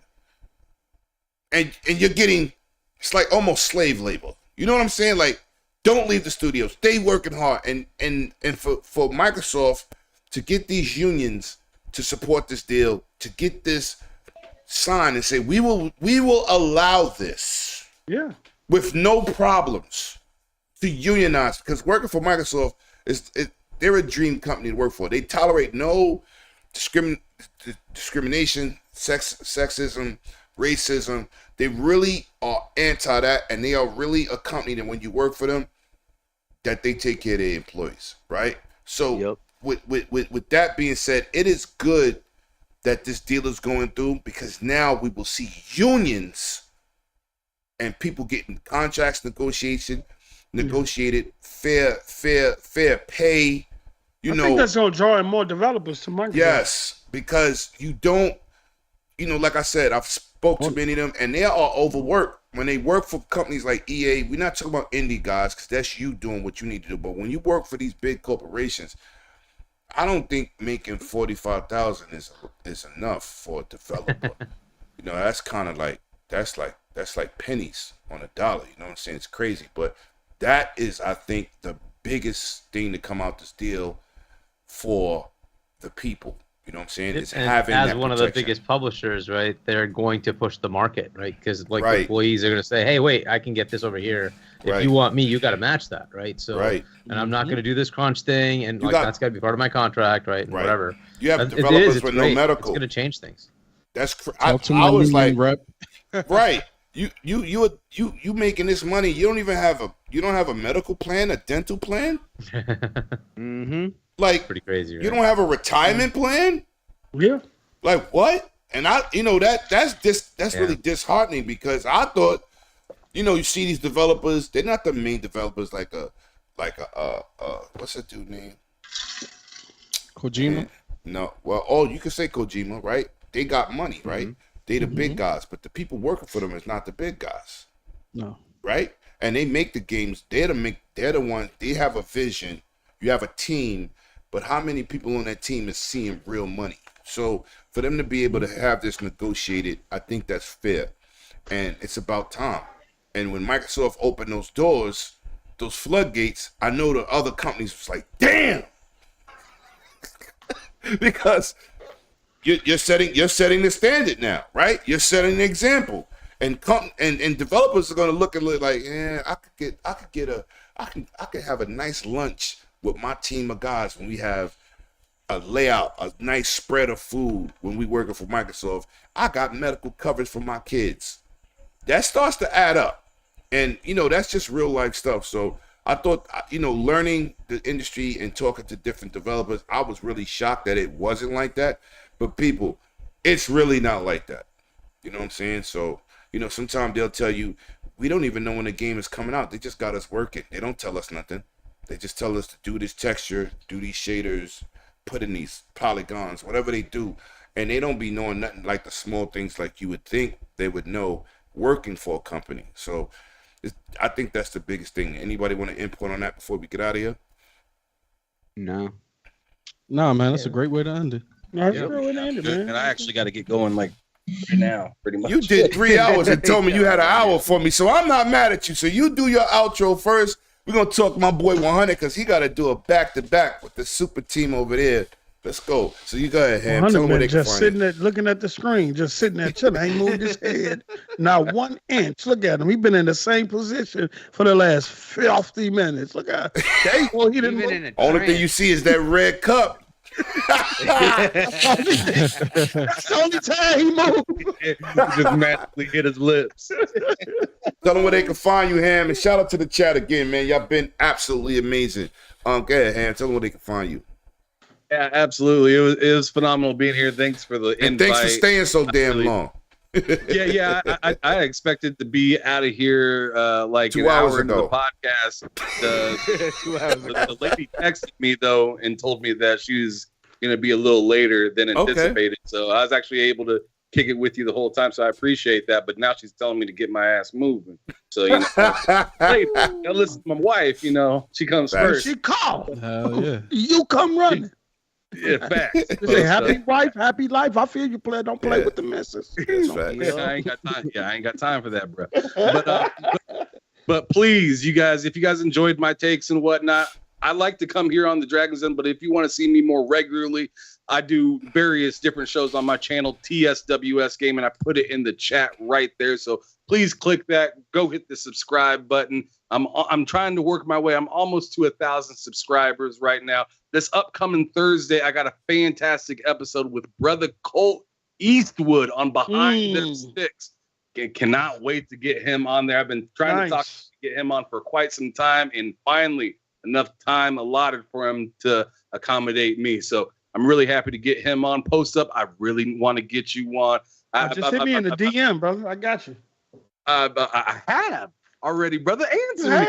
Hold on, let me see something, brother. I had Hargeet on there, J-Rock. I really want to get 100 on there because, brother, I mean, them words, like Post Up was saying earlier, them words. I got to see that. I got a whole interweb language. Bloody Nuts. He definitely got it for you. Make it happen this August, Bloody Nuts. Please. All right. Hey, let me know. Like I said, my schedule free. Just hit me up. All right. What's your name on Twitter? My name on Twitter, it's the same as here, Ham Solo 05 Gaming. Look in the description of the video. It's in there. Look in the description of the video. Everybody's in the description of the video. Except Hargeet, because he doesn't have Twitter. Good for you, Hargeet. But anyways, thank you so much for having me. It was an honor to be here, and it's good to be back on a panel with J-Rock. Good to be on a panel with Hargeet.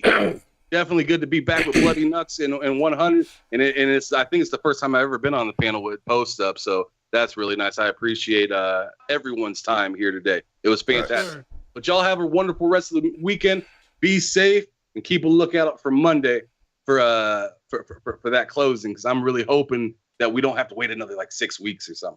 You know what I'm saying? Okay, I got you. I just followed you, bro. All right, but y'all take it easy. I'm out. All right, we'll connect. Mr. 100, I know you got to do a double header. Yes, I do. They can find you, G.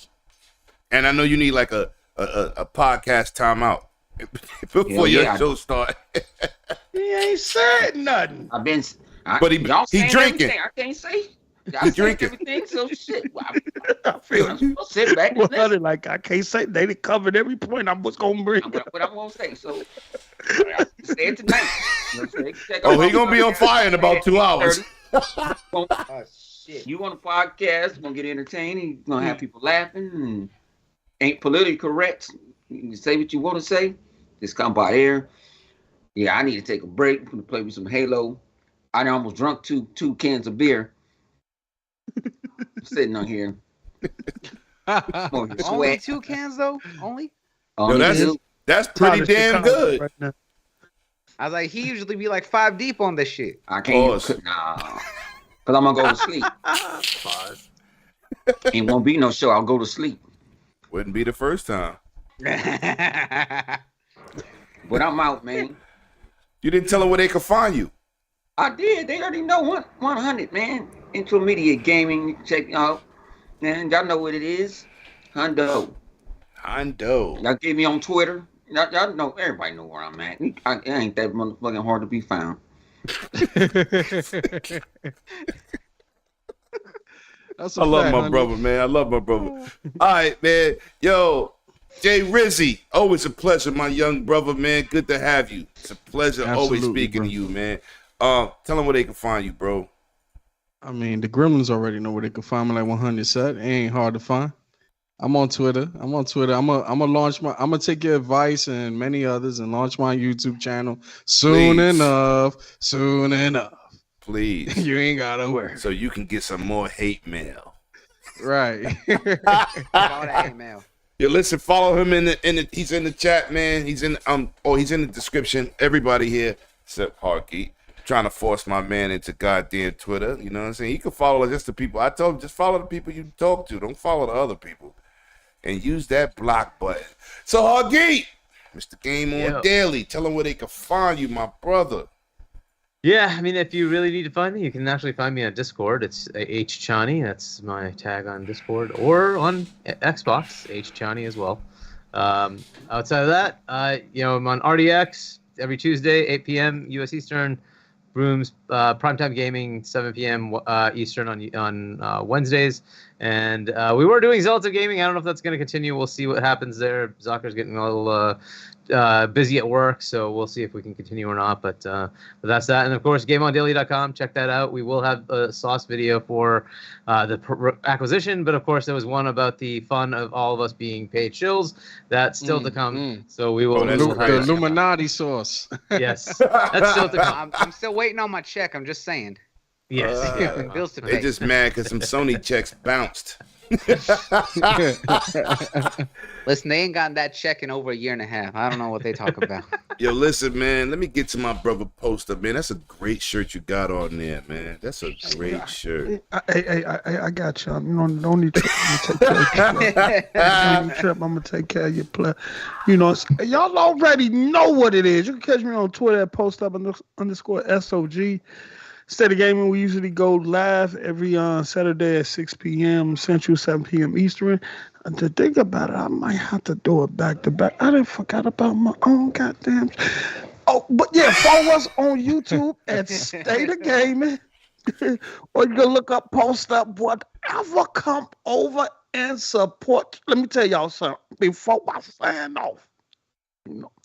When this thing actually close, there gonna be pony bodies everywhere. You're gonna have to step. Pony bodies. I'm dead. Look, I took a lot of disrespect throughout this whole over the last year and a half just for reporting. Yep. I'm talking about Here they come. Here come the ponies. Some of the most disrespectful comments just for reporting on this. Yep. Right? For giving out and the facts. every roadblock that appeared, they was throwing it in our face and celebrating. We've had niggas out here doing songs. Microsoft has won. Oh man, boy ain't over. That's obsolete right now. Not that motherfucking song again. But I ain't gonna cook right now because I'm gonna cook when it closed. I'm telling we collecting bodies after bodies after body. And y'all know y'all got Mr. Receipt J-Rock on this. He don't skip a receipt. No. He don't skip a receipt. No. But I ain't gonna cook that. We're gonna wait till this close and we're gonna start stumbling people out. Thanks for having me, 108 Dre. This 108, man. It's always a shout out to the whole panel, man. Hard Geek, J-Rock, Bloody Knuckles, man, with the rings and things and the man, what's good? San Soto, it is it's always a pleasure. You done drunk the whole show. You was just sitting there sipping for everybody. I don't even drink no more. You took a couple of sips for me, brother. I salute you, player. Thanks, so it's always a pleasure rocking out with the squad. All right, well, let me get to these super chats. I'm gonna say my outro, man. Mark City Entertainment, ABK deal in the bucket, Game Pass on legendary status, pony tears everywhere. Plus, deleted accounts. It's like you try to find Waldo. Damn, disrespectful, man. Y'all dudes been on real fire lately. Mark City with another $2 super chat. Sup, post up, laughing through them hundreds up. ABK deal is up. Fam, we good. Appreciate that. Yo, listen, let me tell you something. If you're not subscribed, please hit that subscribe button. I'm almost at that 2 racks. And without y'all, there wouldn't be no us, man. I want everybody to have a safe and enjoyous weekend, man. And thanks for sharing these hard but fruitful 3 hours of podcasting. Absolutely amazing. Hard Geek, always a pleasure. Of course, my 2 brothers over there. Y'all awesome. And my baby little Spanish brother over there. I don't even want to get him started. Don't say nothing else. You didn't even call on me all show. I had to interject. Yo, listen, that's why you here. You know what I'm saying? We had a lot of guests, but I appreciate y'all. Everybody have a safe and joyous holiday weekend. See y'all in the next one, man. We'll be back next week. You already know what it is. Peace out, everybody.